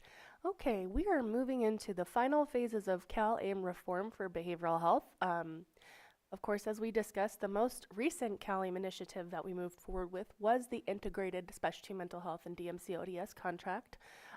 Just a note here, it does align most of the treatment standards more closely to align with mental health standards. We are also an early adopter of this along with several other counties.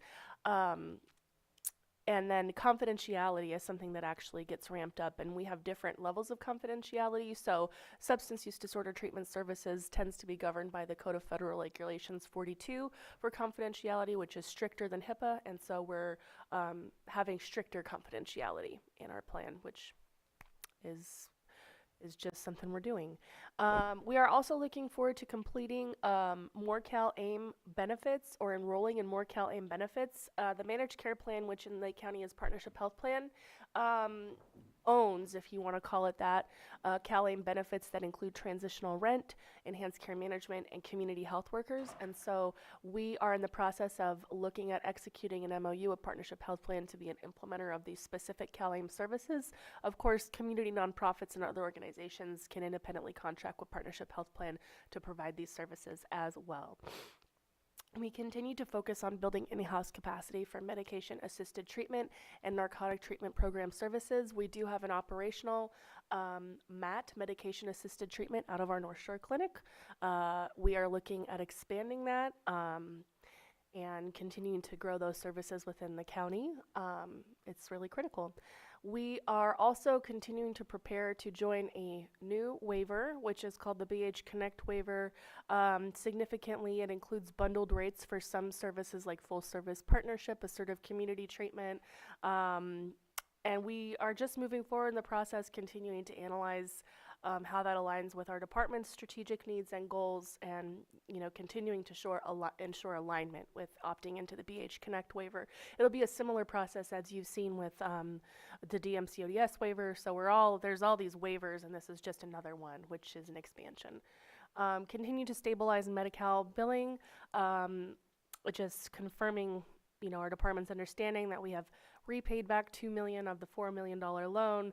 Unfortunately, the Department of Healthcare Services they got caught up for a minute and then did not, and that is unfortunate. We have been in really close communication with CBHDA as well as my contacts at DHCS to resolve that. Primarily, a lot of our reimbursement issues revolve around our contract with New Life Clinic, which is a Tribal 638 clinic operating out of Mendocino County, providing methadone and other NTP services. We have many Lake County beneficiaries who attend that clinic, and the state struggles with the payment structure inside of their own system, and claims get stuck there. And so we actually still have claims dating back to 21-22 for New Life. Those claims for that year are about $250,000, and then moving on, we are still far behind in seeing reimbursements from DHCS, despite the fact that we're required to keep up our intergovernmental transfer account, which is where the federal financial participation goes and lives. So you just trade up local monies to the state, they trade it up to the feds, and then you get everything back, depending on that person's aid code.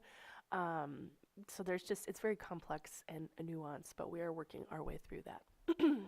All right. Okay, so this is just a count of services just to get a sense of the volume of care that we're providing people in the community. So for mental health in 23-24, we saw unduplicated, that is unique new individual clients. We had a roster of about 2,300. A little over a quarter of those were young folks, which I think is great, and I love to see that. And I would also note that Well, it looks like it's a decrease, or we increased this year. So looking forward into mental health services for 24, 25, you can see that we even increased the share of clients served in that young adult age range or children's age range, which is what I would expect to see with the expansion of mental health services in the schools. So that's, even though it's only, 3%, I'll take it as a good sign. For SED services, we are holding, in 23, 24, we had about 498 clients enrolled. To date now, we have about 399. And of course, circling back to mental health, you can see that there is a lesser client count, but of course, we're not all the way through the year yet. So we'll come over. We will exceed 23, 24, it looks like, if this continues. So we're continuing to me, that says our outreach is going great.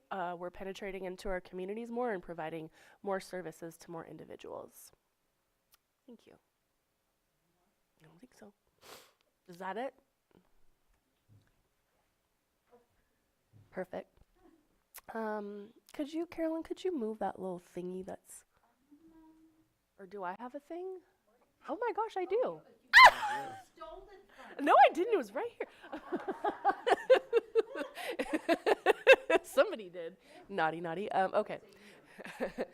Thank you. Okay, so these are just, again, some data points and metrics that we're looking at, kind of projecting into the future. And I do want to let the board know that we are working on, we have a pretty nice draft plan for a strategic plan. We're doing some internal work with that before we bring it out for public comment. The venue of public comment for that will likely be the Behavioral Health Advisory Board, and further information about that will be coming soon. But we are continuing to align with state requirements, actually that were initiated in 2021 with the Behavioral Health Quality Improvement Program. You can also view all of the data. There's a hyperlink in there if you're able to access the presentation electronically. The state is big on unified data reporting and tracking for all counties, aggregate and disaggregated. So California Mental Health Services Authority is actually supporting a lot of that work and helping counties visualize and learn about their data and compare it to other counties. So we do have standardized outcome measures that have been set by the state and informed by the federal government for both plans, mental health and DMCODS. So we are required as a plan to track antidepressant medication management for both acute and chronic individuals, how well we're following up after somebody has been hospitalized for mental illness or placed on a 5150, hospitalized, how do we receive them back into our community, follow up to an emergency department for mental illness that doesn't result in hospitalization, which is actually what happens most of the time. Most people who go to the hospital do not become, or the ED rather, do not become hospitalized. They leave with a safety plan. Also tracking our use of first-line psychosocial care for children and adolescents on antipsychotics. What does that mean in real people talk? Don't medicate kids for stuff that's their family's problem. And also looking at adherence to antipsychotic medications for individuals with schizophrenia. People with schizophrenia function better and are healthier when they take their medications. However, there's a lot of barriers to doing that, and so the plan is responsible to track how we're supporting those individuals who are most at risk. So that's just some of the highlights, what we'll be moving forward with that's aligning with the state. I believe that is all I have in there, Ms. Carolyn. All right, and then thank you. I did excerpt. This is right from the state website, and I really enjoy this graphic. This is from 2023.